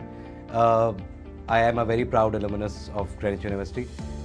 Greenwich was a great experience in overall shaping my personality in the corporate world, and I thank you everyone at Greenwich and the current students and wish them a lot of success. Thank you so much.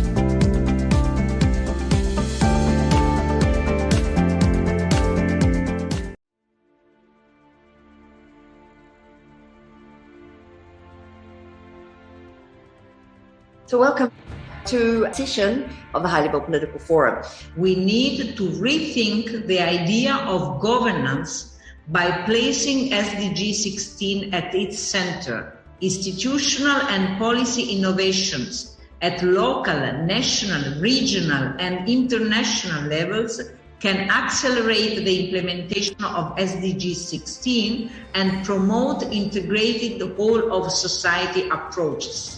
This is essential in order to tackle complex challenges such as increasing inequalities, social and economic insecurity, climate change, and rapid technological disruption. As the pandemic continues to rage, public service institutions in conflict-affected countries have been tested in their capacity to mount a coordinated response. Slow, ineffective, or unfairly distributed responses have fueled simmering discontent and distrust in the state and undermined social cohesion and economic resilience. Renewing the social contract, strengthening the rule of law, democratic institutions, and rebuilding trust between people and governments has emerged as key to making progress on the SDGs. The poor and vulnerable are more exposed to its impact and face more difficulties in adjusting to the new normal. We therefore need to ensure that our responses are well targeted and effectively reach the poor and vulnerable. For this, accountable governance is the key. Уважаемая госпожа модератор, мы хотели бы сделать короткую ремарку по теме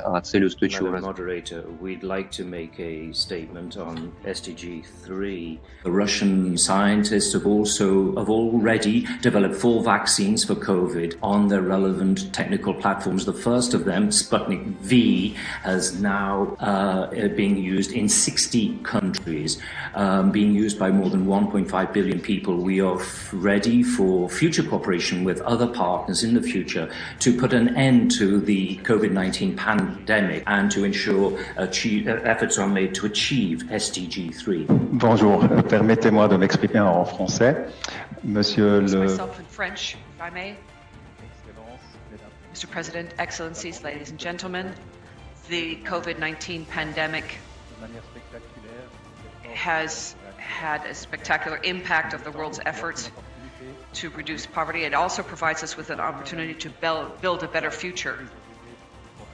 The context of SDGs is key in terms of inclusive and sustainable development. These partnerships should include governments at all levels, civil society, the university world, multilateral organizations, and companies and civil society. We also would call for an approach based on human rights to build more peaceful, fair and inclusive societies while ensuring that no one is left behind. Thank you, Madam Moderator. We believe that SDG 17 is of particular importance following the pandemic because it is this SDG on international partnerships.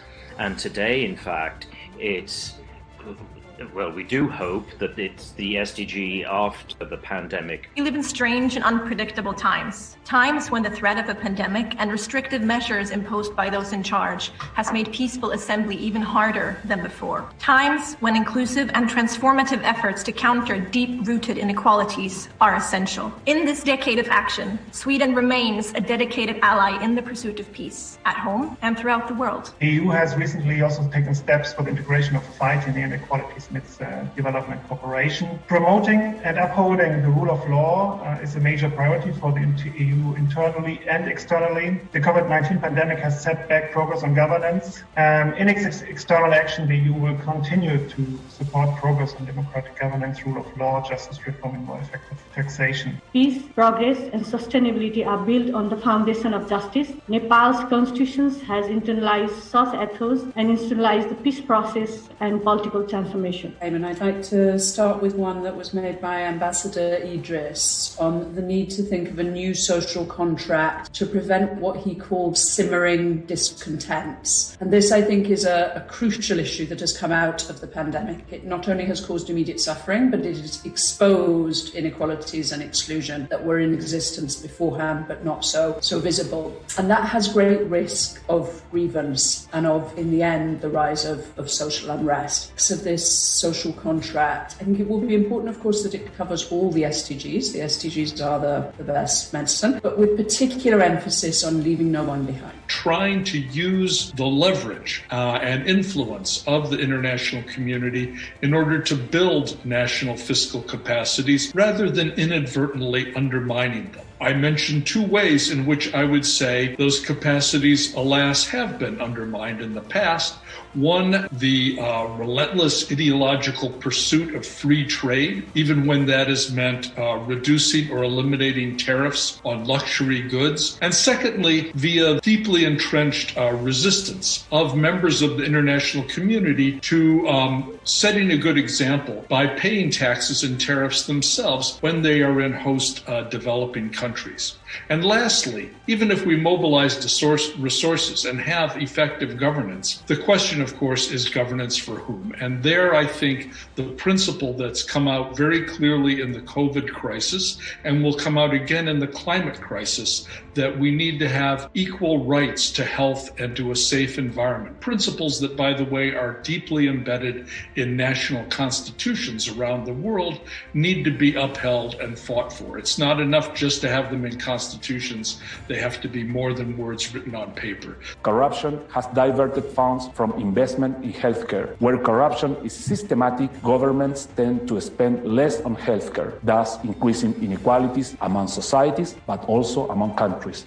As the UN Secretary General pointed out, we're facing the same storm, but we are not in the same boat. In the midst of the campaign for a decade of accountability for the SDGs, we at the Contraloría, the Chilean Supreme Audit Institution, are committed to doing our part. At the same time, the crisis has shown us that institutions that are ensuring transparency and accountability have become more important than ever.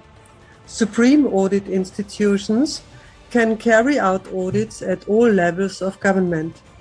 They have the essential task of assessing how taxpayers' money is used and whether the measures taken are transparent, sustainable, and inclusive. COVID-19 has exacerbated our systemic vulnerabilities to crises and exposed the failure of macroeconomic governance, as 40 out of 43 countries are experiencing an unprecedented increase in debt-to-GDP ratio in the Asia-Pacific alone.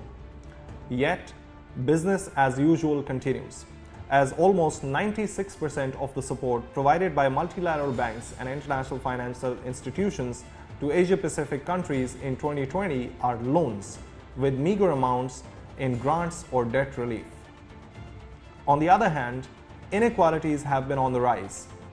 Less than 1% of the region's 4.6 billion population is worth almost 54 times more than the combined GDPs of Asia-Pacific's least developed countries, further widened by the pandemic. So rather than pushing the poorest countries for economic self-reliance, financing for development processes should help them address corporate capture, debt distress, illicit financial flows, tax evasions, and neoliberal instruments like investor-state dispute settlement. The very lesson from COVID-19 is to strengthen public healthcare systems, enfeebled by massive privatizations. And yet, almost 76 out of 91 IMF negotiated loans in 2020 pushed for further belt tightening that could result in deep cuts to public healthcare and social protection systems. Such systemic issues have escalated health crises into economic, social, and environmental crises. As a result, decades of progress on poverty, hunger, health and education, gender, water and sanitation, inequalities, climate action, and stronger institutions is being reversed. The transformative new social contract requires urgent action to redress inequalities within and among countries, reconfigure power relations across socio-economic and political spheres, dismantle neoliberal capitalism, democratize governance, and ensure climate justice.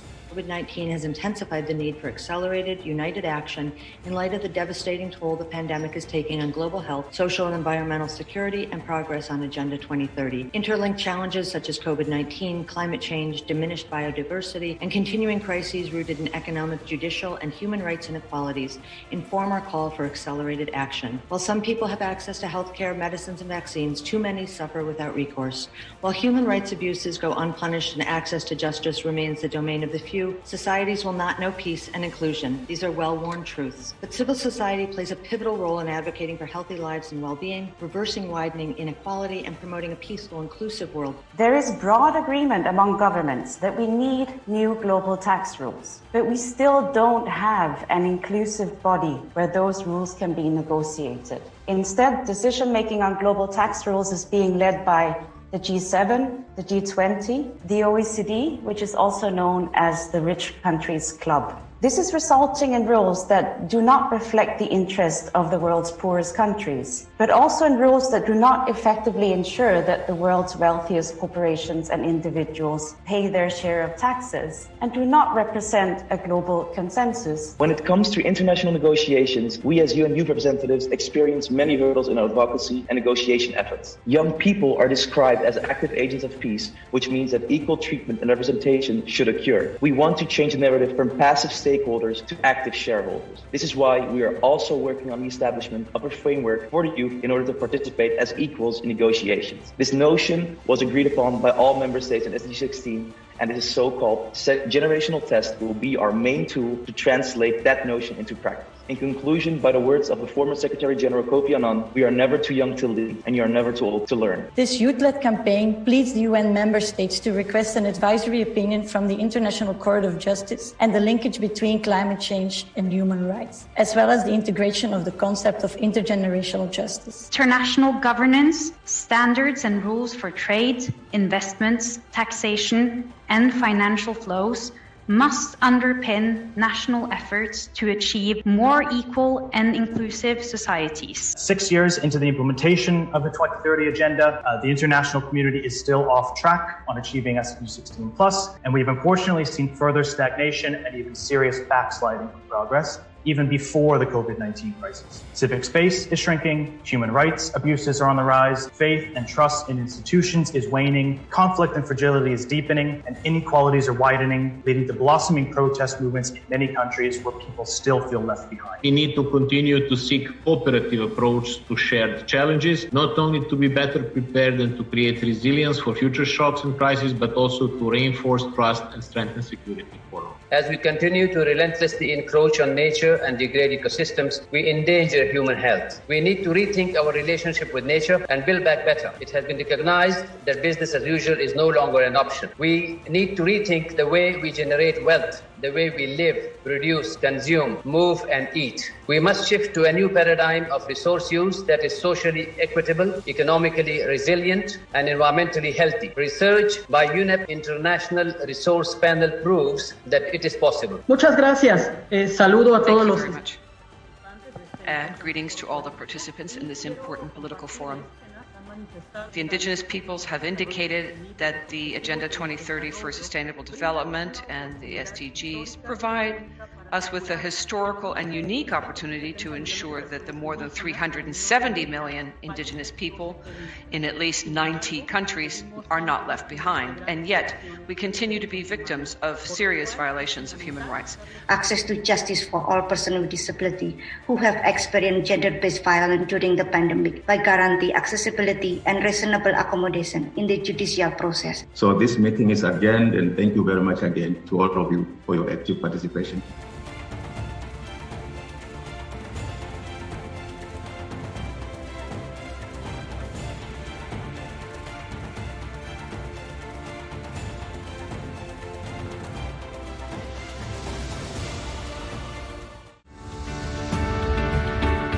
Dr. S.M. Munir is a dynamic personality with diverse experience in various sectors, including tanneries, textiles, and banking.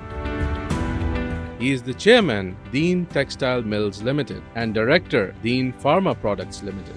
He is a consummate industrialist and was awarded with the Best Export Performance Trophy by the Federation of Pakistan Chamber of Commerce and Industry and the Gold Medallion Award from the International Export Association, United Kingdom. Dr. S.M. Munir was awarded Ambassador of Hope by the Prime Minister of Pakistan, Mr. Imran Khan, on 15th January 2021. Dr. S.M. Munir was awarded the Lifetime Achievement Award by the President of Pakistan in 2012. He was also awarded Sitara-e-Isar and Sitara-e-Imtiaz in 2006 and 2007 respectively by the President of Pakistan in recognition of his outstanding public services for the cause of humanity. His contributions and achievements go beyond the economic sphere into the education sector as well. Greenwich University bestowed upon him the honoris causa degree in recognition of his tremendous services for the business sector. तमाम जितने parents हैं जो बच्चे आज graduate हो रहे हैं उनको मुबारकबाद देता हूँ। तमाम पेरेंट्स को यकीन दिलाता हूँ कि ग्रीनविच यूनिवर्सिटी में पढ़े हुए बच्चे आपके लिए एसेट साबित होंगे। ये आगे जाके अच्छे काम करेंगे, आपका भी नाम रोशन करेंगे और अपने मुल्क का नाम भी रोशन करेंगे। एक चीज़ और भी मैं कहना चाहता हूँ अपने स्टूडेंट्स को कि वालिदैन की इज़्ज़त करें, जो वालिदैन मशवरा दें उस पर अमल करें, कि बड़ों का तजर्बा हमारे से बहुत ज़्यादा होता है। हम समझते हैं आप बहुत समझदार हो गए, नहीं, टाइम लगता है, एवरीथिंग टेक्स टाइम। तो आप अपने वालिदैन की इज़्ज़त करें, उनकी बात सुने, उनकी पीस ऑफ एडवाइस को हुक्म मानें।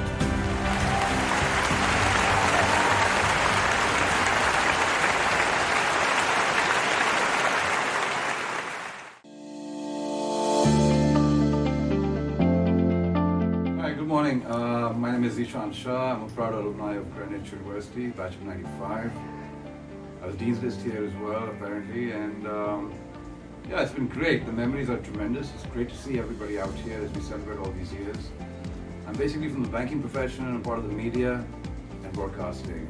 And all of that combined, it's been a fabulous, fantastic experience to be part of this institution.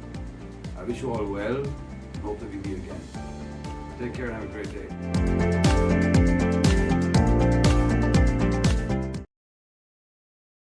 Mr. Ali Jilani.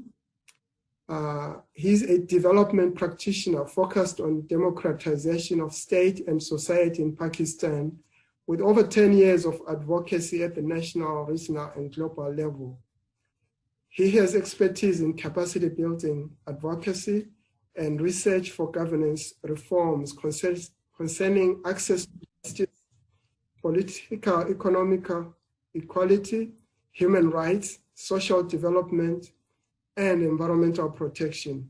He currently serves with the Karachi Research Chair, a policy think tank driven for evidence-based advocacy around sustainable development. Mr. Jilani, the floor is yours. Thank you, moderator, and APRSEM for the opportunity.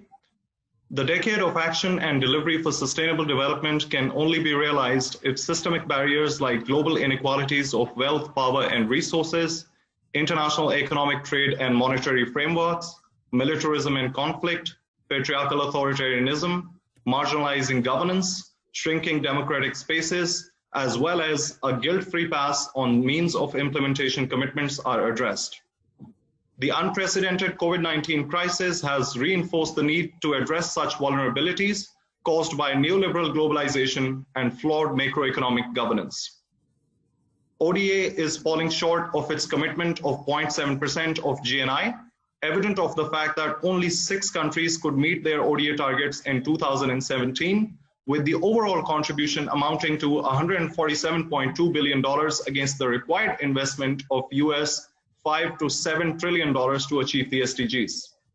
On the flip side, wealth and resources continue to flow from developing countries through illicit financial flows, tax evasions, capital flows, asset stealth, trade mispricing, and profit shifting by multinational corporations, where the data shows that the developing economies lost over 7.8 trillion between 2004 and 2013, with the outflows increasing at 6.5% every year, twice as fast as the global GDP.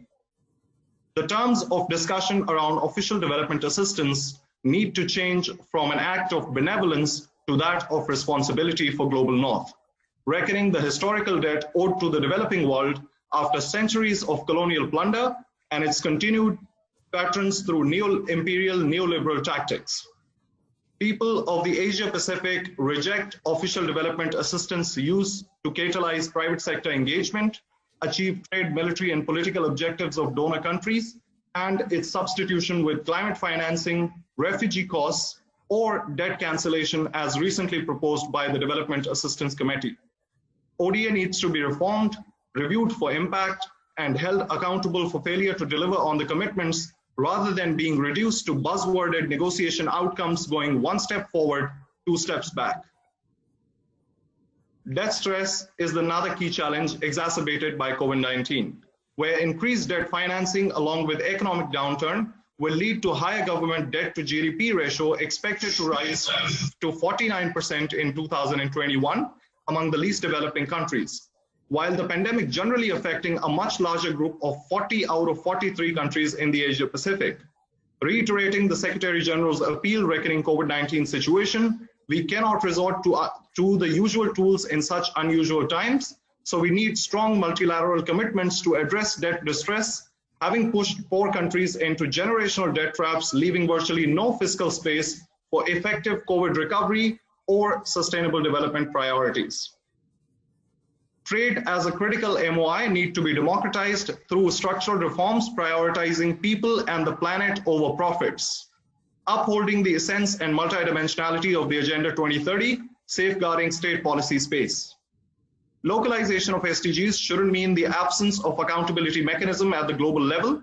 to ensure the establishment of global reform entities for SDGs compatibility impact assessment of taxation architecture, trade and investment agreements, and synergizing multilateral cooperation to avoid corporatocratization of the globe.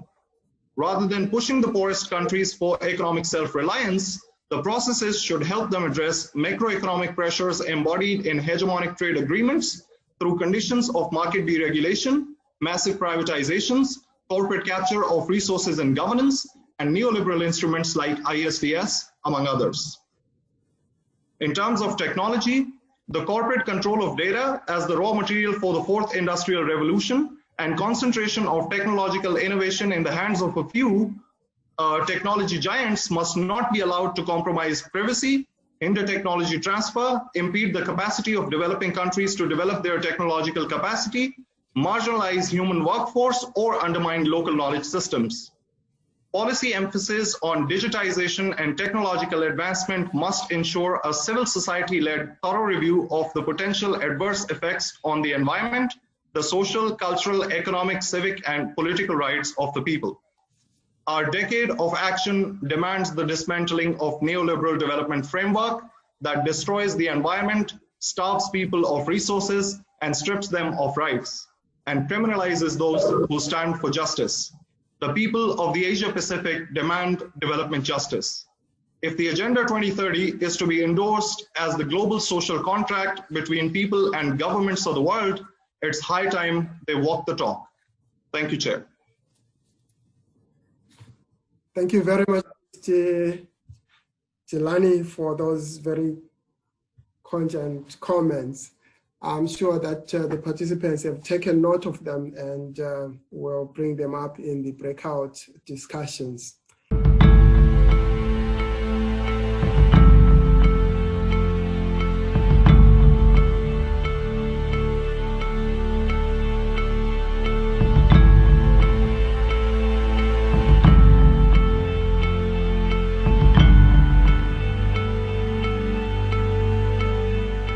We would like to introduce you with a student of Greenwich University, Ibad Mahmood. He has completed his BBA Marketing and currently completing his MBA in Supply Chain Management. Nigat Welfare Trust was started on 1st February 2014 on his beloved mother's name as she is no more in this world. Nigat Welfare Trust is a non-profit organization. Nigat Welfare Trust wants to work for the betterment of society by providing individuals with basic necessities of life and free medical facilities. Along with studies, Ibad is passionate about serving humanity and is the Managing Director of Nigat Welfare Trust. Choose a job you love and you will never have to work a day in your life. Our society aims to help you firstly identify your goal and then explore all the paths which will lead you to follow your dream career and enable you to manage and upgrade your skills through various seminars and interactive corporate sessions. Join us now on a fulfilling journey.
A certified Deloitte faculty member and business advisor, Mr. Sufyan Yousfi is a partner and head at one of the world's topmost consulting firms, Deloitte, where he serves as a lead business partner for NASA, an international development organization. Mr. Yousfi graduated from Greenwich University and went on to prove his mettle at Carnegie Mellon University, where he also served as a lead recruiting partner and a board member.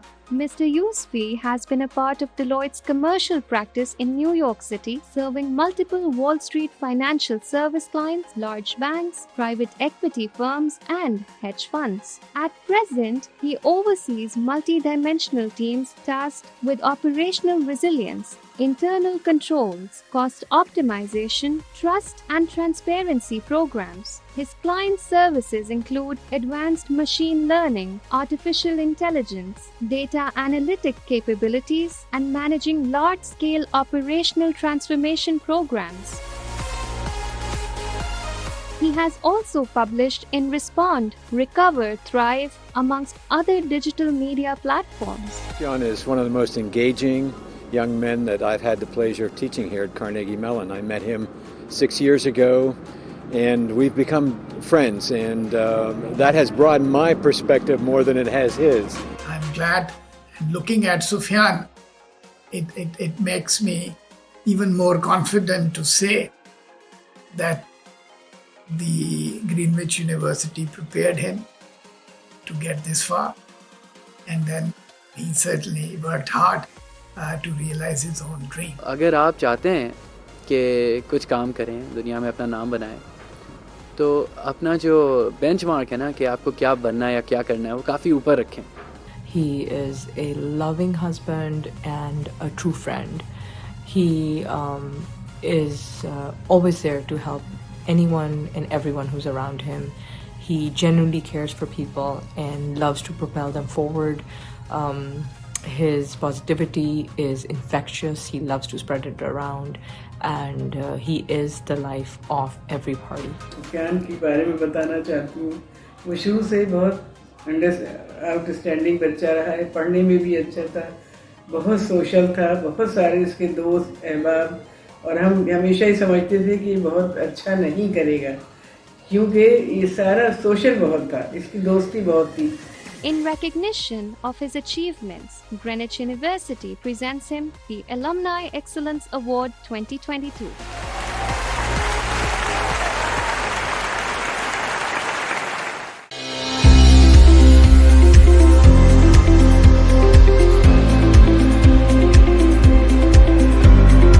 Founded in January 2015 as an email marketing firm, eMarketers have quickly expanded itself to become a digital marketing firm offering a one-window solution to its customers. Usman PEG creative thinking and leadership that eMarketers currently offers the market with 6 services which consist of email marketing, branded SMS marketing, social media marketing, search engine optimization, web development services, and photography services to its client. Specializing in business-to-business marketing, we currently possess diverse portfolio of firms which consist of companies such as HP Paper Pakistan, where we are their official vendor for digital marketing Pakistan, NAFA funds by National Bank of Pakistan, and also serving as official digital marketing partner of IEEP along with Badr Expo.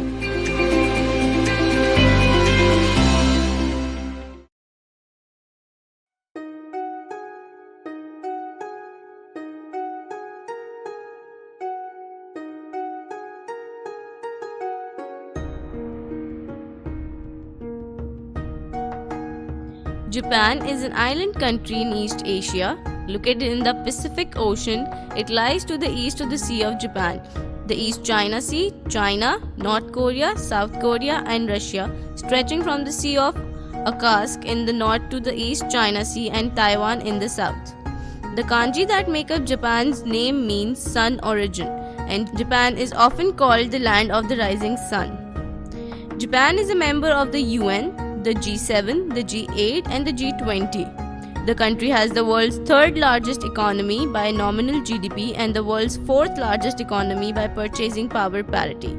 It is also the world's fifth largest exporter and fifth largest importer. Japan ranked first in the country brand index. Japan is a developed country with a high standard of living, and the country is ranked high in the Human Development Index. The Japanese population enjoys the highest life expectancy of any country in the world and the third lowest infant mortality rate.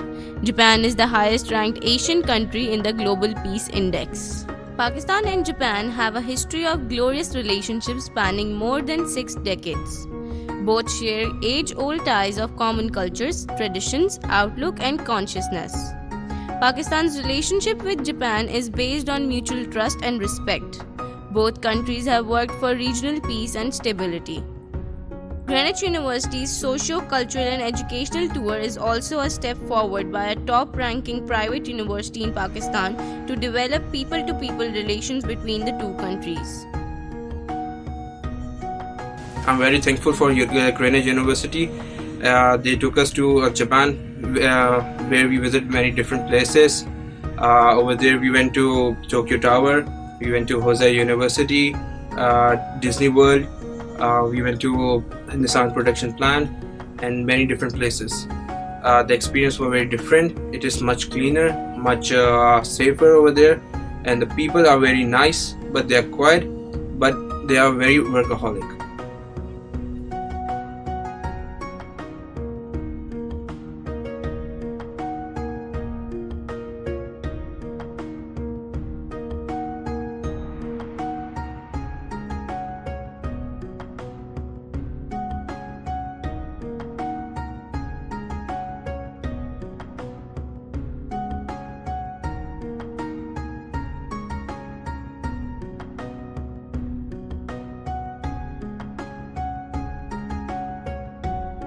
People in Japan were very nice, very helpful. There might have been a language barrier, but they never hesitated to help us out every time we got lost. I think the city itself was very clean. They were very punctual about timings.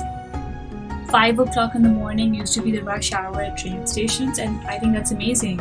I don't think I've ever seen or met people like that who were so work focused, who are so focused generally in life, and I think that's pretty amazing. I don't think Japan would have been a place where I would have visited otherwise. So thank you, Greenwich University, for giving me this opportunity.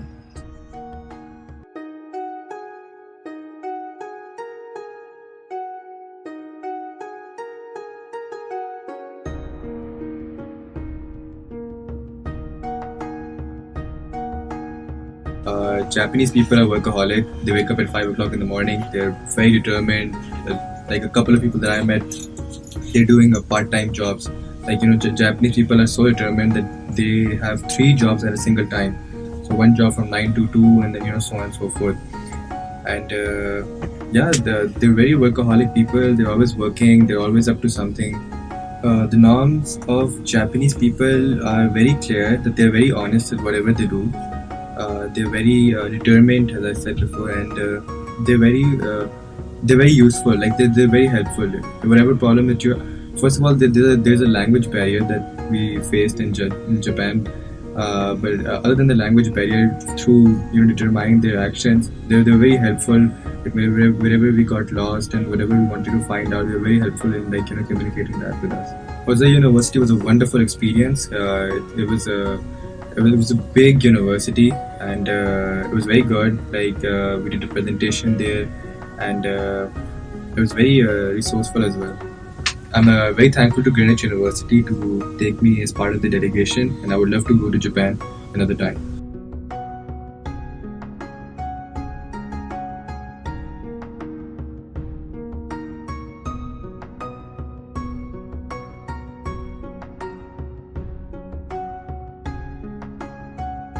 Mount Fuji was surreal.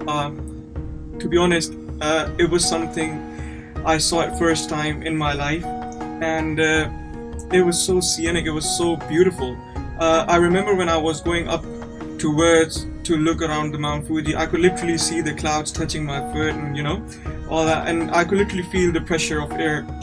It was getting really hard for me to, breathe, but it was amazing. It was breathtaking view. To be honest, when I was going to Japan, I was really excited about their technology and to see what they have got, how technological advanced they are.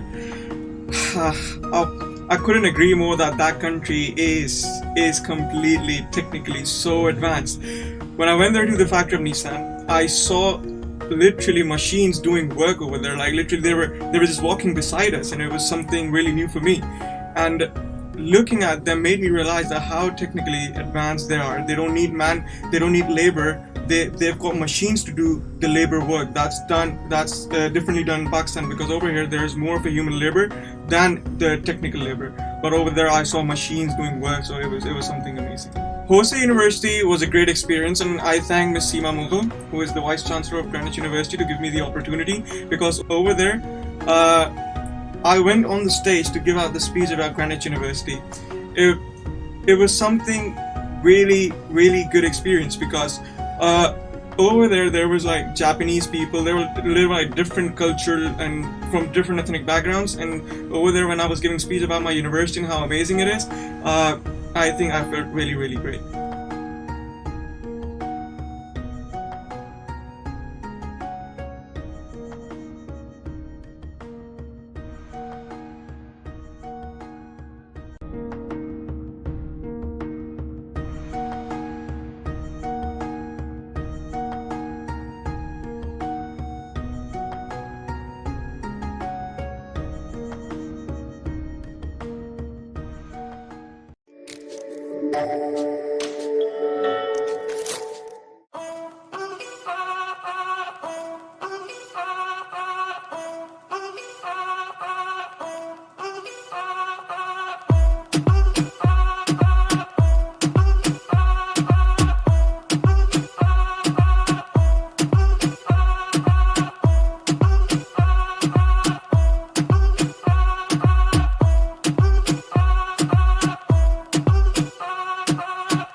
और दोज़ख में कैसे जाएगी ये उम्मत रसूल की।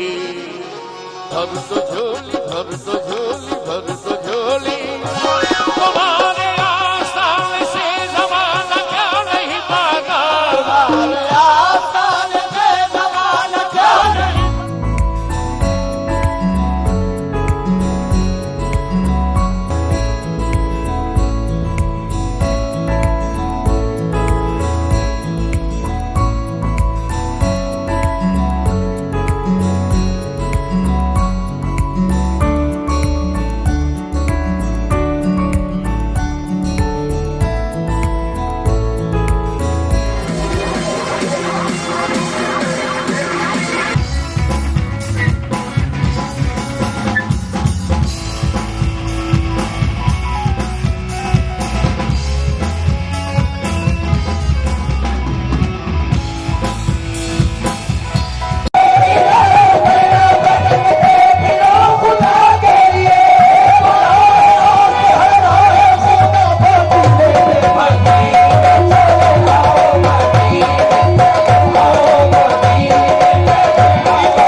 my name is Zara Anwar Funachawala.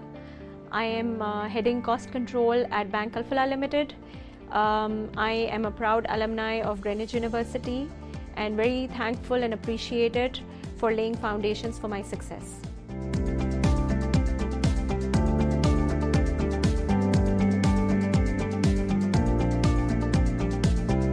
Ever since my childhood, I have been afraid to step on the podium and to speak in front of public.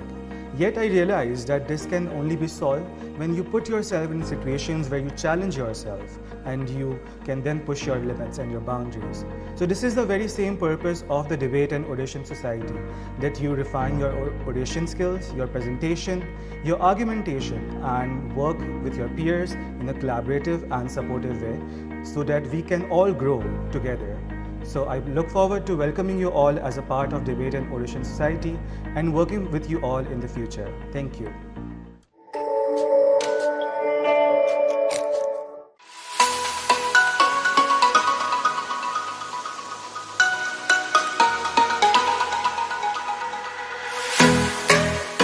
Hello, my name is Kareem Teli and I am Director Igloo, working under the patronage of Pakistan Dairy Products. The journey at Greenwich was absolutely amazing for me because I learned a lot. It gave me and taught me a lot of lessons, gave me a lot of hardships, heartaches, joys, celebrations and special moments, due to which I am here at my destination today.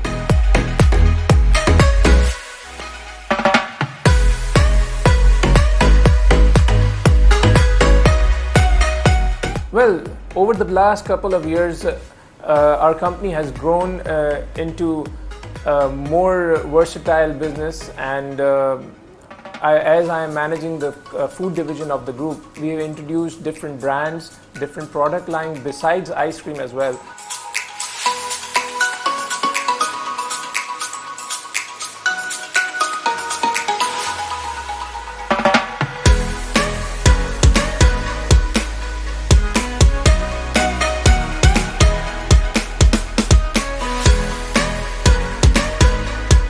Besides the frozen division, which is called Igloo, we now have a different division called by the name of Homemade. We introduced different kind of frozen parathas, puris, chapatis, which is instant, ready to cook within 2 minutes.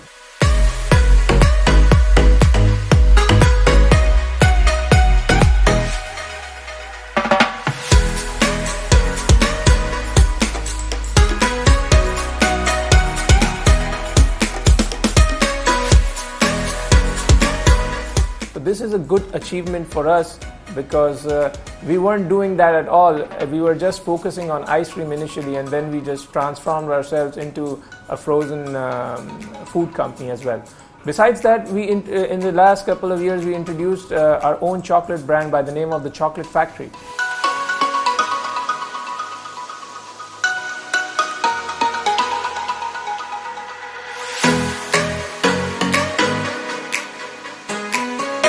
I believe we're going to be introducing that product line into the market as well for the normal consumers. So we currently supplying to all the industries and businesses which produce different kind of desserts, cakes, pastries, and we produce chocolate chips and cooking and baking slabs.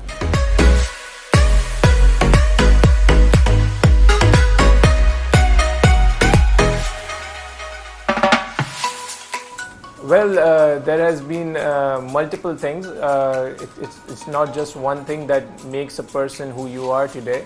I believe there are many factors involved, including my education. I did my bachelor's from Greenwich University, and then I went for my master's abroad to Boston University. Did a different kind of degree there, innovation in technology, computer information systems, which made me learn a lot throughout my educational time. And then when I came back to Pakistan, I implemented those strategies here in my business where I worked, and that created a huge moment for me. Obviously, to be here, I mean, education is not the only thing. You have to give time to your family, to your loved ones, spend quality time with them, maybe to relax your mind, watch good quality content, videos, movies. So I mean, your life should be balanced, if your life isn't balanced and you're just doing one thing and you're focusing only on that particular thing, there is going to be a time that you're going to divert yourself or you're going to get tired of that particular thing. So I mean, one should have the passion to do the job which he or she likes, and once they have that passion, they can do anything in this world. I mean, there are people who are going to say that you can't do this or you can't do that. But I mean, if you have the passion and the courage to do something, then you just have to be positive and just work after it, and you're going to reach your destination soon.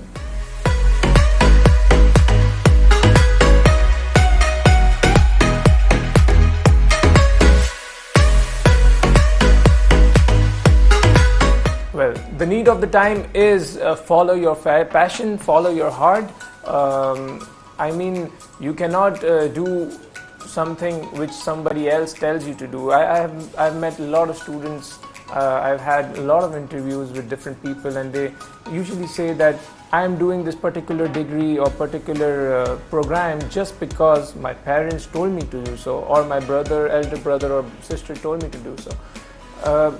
This isn't going to help you a lot in your future, because if you are doing a marketing degree and your interest is media science, I mean, you're going to get the degree obviously, but it's not going to help you in the future because you're not going to pursue your career in that particular field.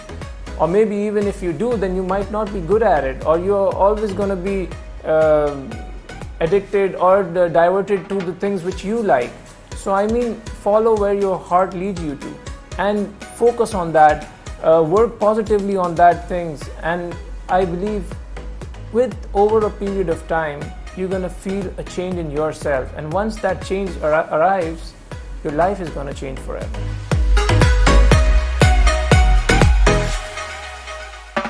Well, for me, Greenwich is a one big happy family, and all those people who are a part of Greenwich should also feel the same. There are a lot of things to do at Greenwich.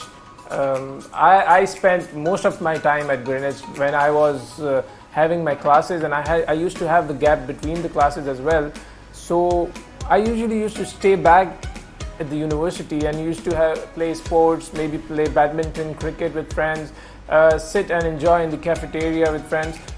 This is also needed in life, because I mean, if you just study, then your mind is just going to get blocked at one point of time, and then you cannot take in more information and data.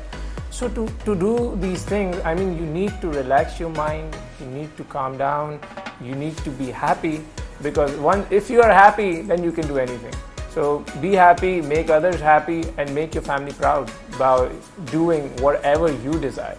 Hello, my name is Kareem Theli, and I am Director Igloo, working under the patronage of Pakistan Dairy Products.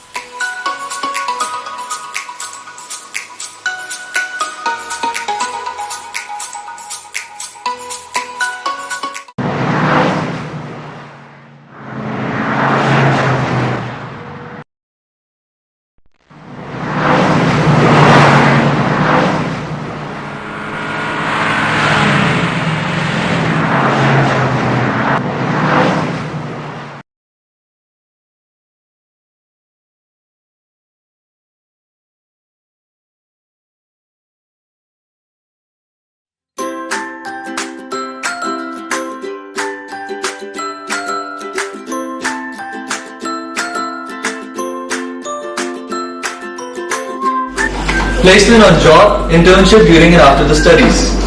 Overall personality grooming courses.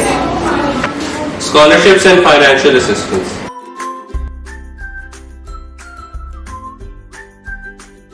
Credits earned at Greenwich University are transferable to all the recognized universities around the globe. Affordable tuition fee and student loan facility to pay the fee in installments. Boost your career by earning internationally recognized certificates, diplomas, degrees. Corporate social responsibility and co-curricular activities. Internationally qualified faculty with rich industry experience. Multidisciplinary trainings by national and international conferences, workshops and symposiums. It will provide you with regular career counseling and guidance sessions to help you in your practical life. To develop entrepreneurial skills via entrepreneurial incubator.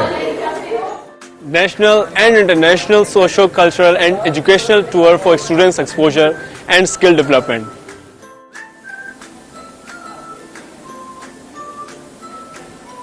You will develop versatile skill sets that will apply across diversified sectors.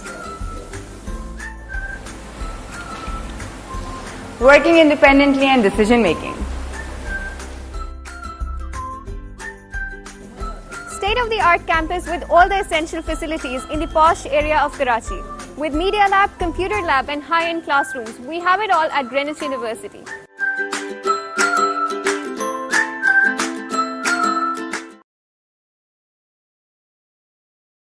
Assalamu alaikum everyone, I'm Omar Khan and I'm the mentor of the Sports Society here at Greenwich University. We have all the sporting facilities on campus that includes cricket, football, basketball, badminton, table tennis, snooker, FIFA and also an in-house gym for the fitness freaks. So participate, be active, be healthy. See you soon and welcome to Greenwich University. Assalamu alaikum everybody, my name is Awais Agha and I'm the mentor for the Entrepreneurship Society at Greenwich University. I would like to welcome you all to the university, and in this society we will have a series of events starting with discussion sessions in which we will ask all of you to come in and pitch your business ideas, and we are going to discuss their viabilities. Apart from that, we are going to have a series of guest speaking sessions in which we will invite budding entrepreneurs to share their experiences with you. And finally, our main event is going to be a competition where we will invite you all to come up with business ideas and pitch them in front of a series of investors. The winner will either receive a prize or get a chance to incubate their business. I'm looking forward to you all to this society. तुझे हर नज़र पे उबूर दूँ, तुझे ज़िंदगी का शऊर दूँ. This is the purpose of art, and so is the purpose of GU Literary Society. What is art? Art is all about unsung songs of human emotions and stories. We all have stories, complicated stories, connected stories. The purpose of this society is to bring into light all those stories and unsung songs of literary giants and people we are not even aware of. I want to welcome all of you to Greenwich University and looking forward for your participation into the society. And I wish you a very memorable stay here. Hello everyone, my name is Ali Jalani and I am the mentor for Greenwich University's Diplomatic Society. The vision for Diplomatic Society is to provide the students with the opportunities to engage in simulated scenarios of international entities to foster their analytical vis-a-vis oratory skills. The Society will also be responsible for the conduct of Greenwich University's Model United Nations. You're more than welcome to be part of the Society's events, and would also like to have some of you who are passionate about developing a worldview to be part of the Diplomatic Society moving forward. And by the way, welcome to Greenwich Fraternity, all of you. Looking forward to have you around. Thank you. हुसूल जा की खातिर नकज़ बिज़र के लिए ये मकतबा है मिल्लत के हर बशर के लिए कॉर्पोरेट सोशल रिस्पॉन्सिबिलिटीज CSR एक ऐसी सोसाइटी कि जिसमें आप अपनी ज़ात से निकलकर दूसरों के लिए कुछ करने का जज्बा हौसला रखते हैं। तो आइए और ज्वाइन करें CSR सोसाइटी, और जिन लोगों ने CSR को ज्वाइन किया है मैं उन तमाम मेंबरान को इस सोसाइटी में खुशामदीद कहता हूं। Choose a job you love and you will never have to work a day in your life. Our society aims to help you firstly identify your goal and then explore all the paths which will lead you to follow your dream career and enable you to manage and upgrade your skills through various seminars and interactive corporate sessions.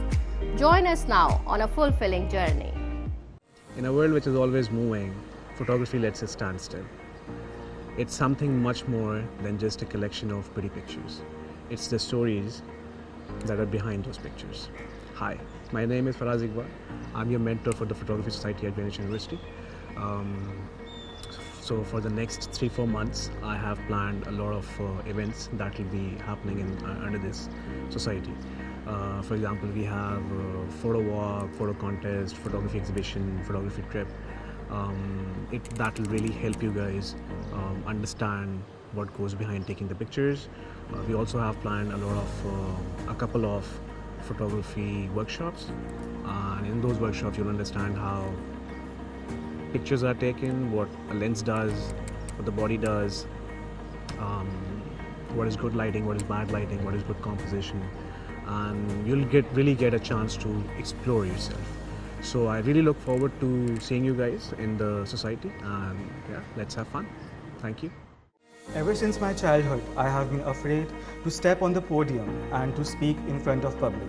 Yet I realized that this can only be solved when you put yourself in situations where you challenge yourself and you can then push your limits and your boundaries. So this is the very same purpose of the Debate and Oration Society, that you refine your oration skills, your presentation, your argumentation, and work with your peers in a collaborative and supportive way so that we can all grow together. So I look forward to welcoming you all as a part of Debate and Oration Society and working with you all in the future. Thank you. Hi, I'm Anam Durrani, Mentor, Performing Arts Society. The purpose of this society is to provide platform to all artists. So whether you act, dance or sing, the society will provide platform to you. So please join us. Ashar society Greenwich University की अहम तरीन society है। इसमें आपको सीखने के बहुत मौके मिलते हैं। मैं मेंटोर हूं ग्रीनविच अशर सोसाइटी का, और मैं आपको वेलकम कहता हूं जिन बच्चों ने हमें ज्वाइन किया है और जो फ्यूचर में हमें ज्वाइन करेंगे, क्योंकि ये वो सोसाइटी है जो कि हर इवेंट्स को कवर करती है। तो इसमें सीखने के मौके और सोसाइटी से कहीं ज़्यादा हैं। तो आइए और ज्वाइन करें ग्रीनविच अशर सोसाइटी।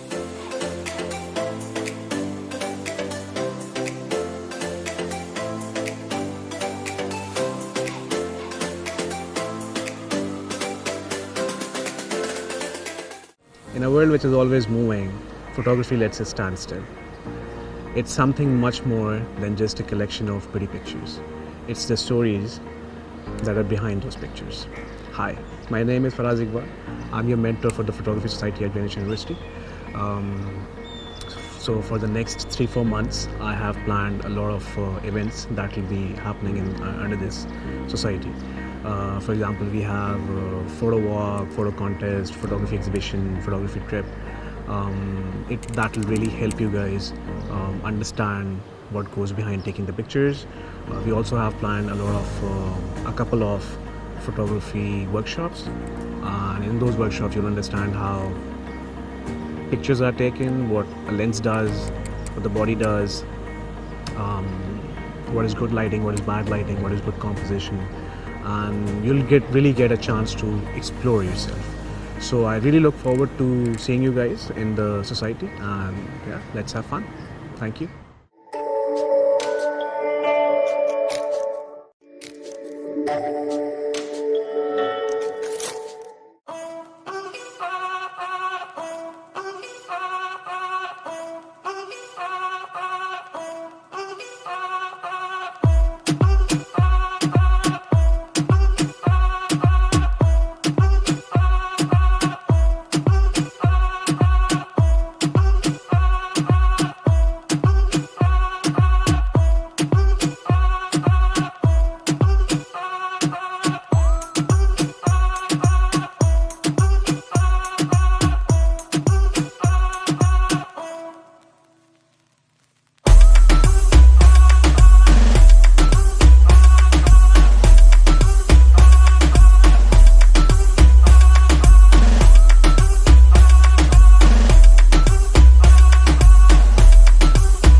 रसूल की और दोज़ख में कैसे जाएगी ये उम्मत रसूल की।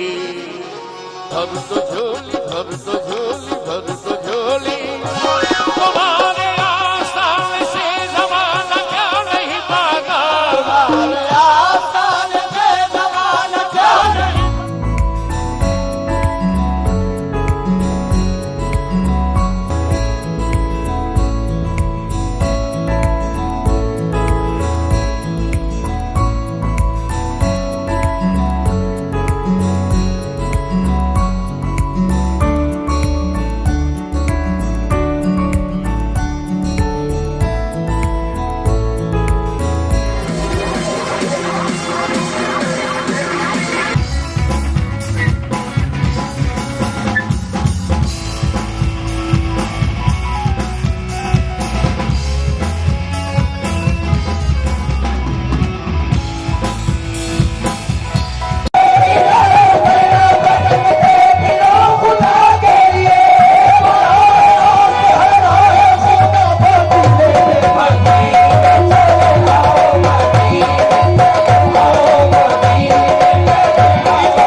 अशर सोसाइटी ग्रीनविच यूनिवर्सिटी की अहम तरीन सोसाइटी है। इसमें आपको सीखने के बहुत मौके मिलते हैं। मैं मेंटोर हूं ग्रीनविच अशर सोसाइटी का और मैं आपको वेलकम कहता हूं जिन बच्चों ने हमें ज्वाइन किया है और जो फ्यूचर में हमें ज्वाइन करेंगे, क्योंकि ये वो सोसाइटी है जो कि हर इवेंट्स को कवर करती है। तो इसमें सीखने के मौके और सोसाइटी से कहीं ज़्यादा हैं। तो आइए और ज्वाइन करें Greenwich Ashar society.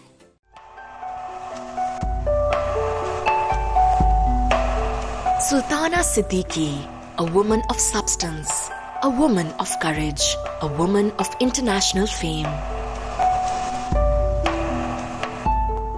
Sultana Siddiqui came from Hyderabad, Sindh, a historical city that has produced legends in many fields. She studied at a government high school, then at Government College for Women.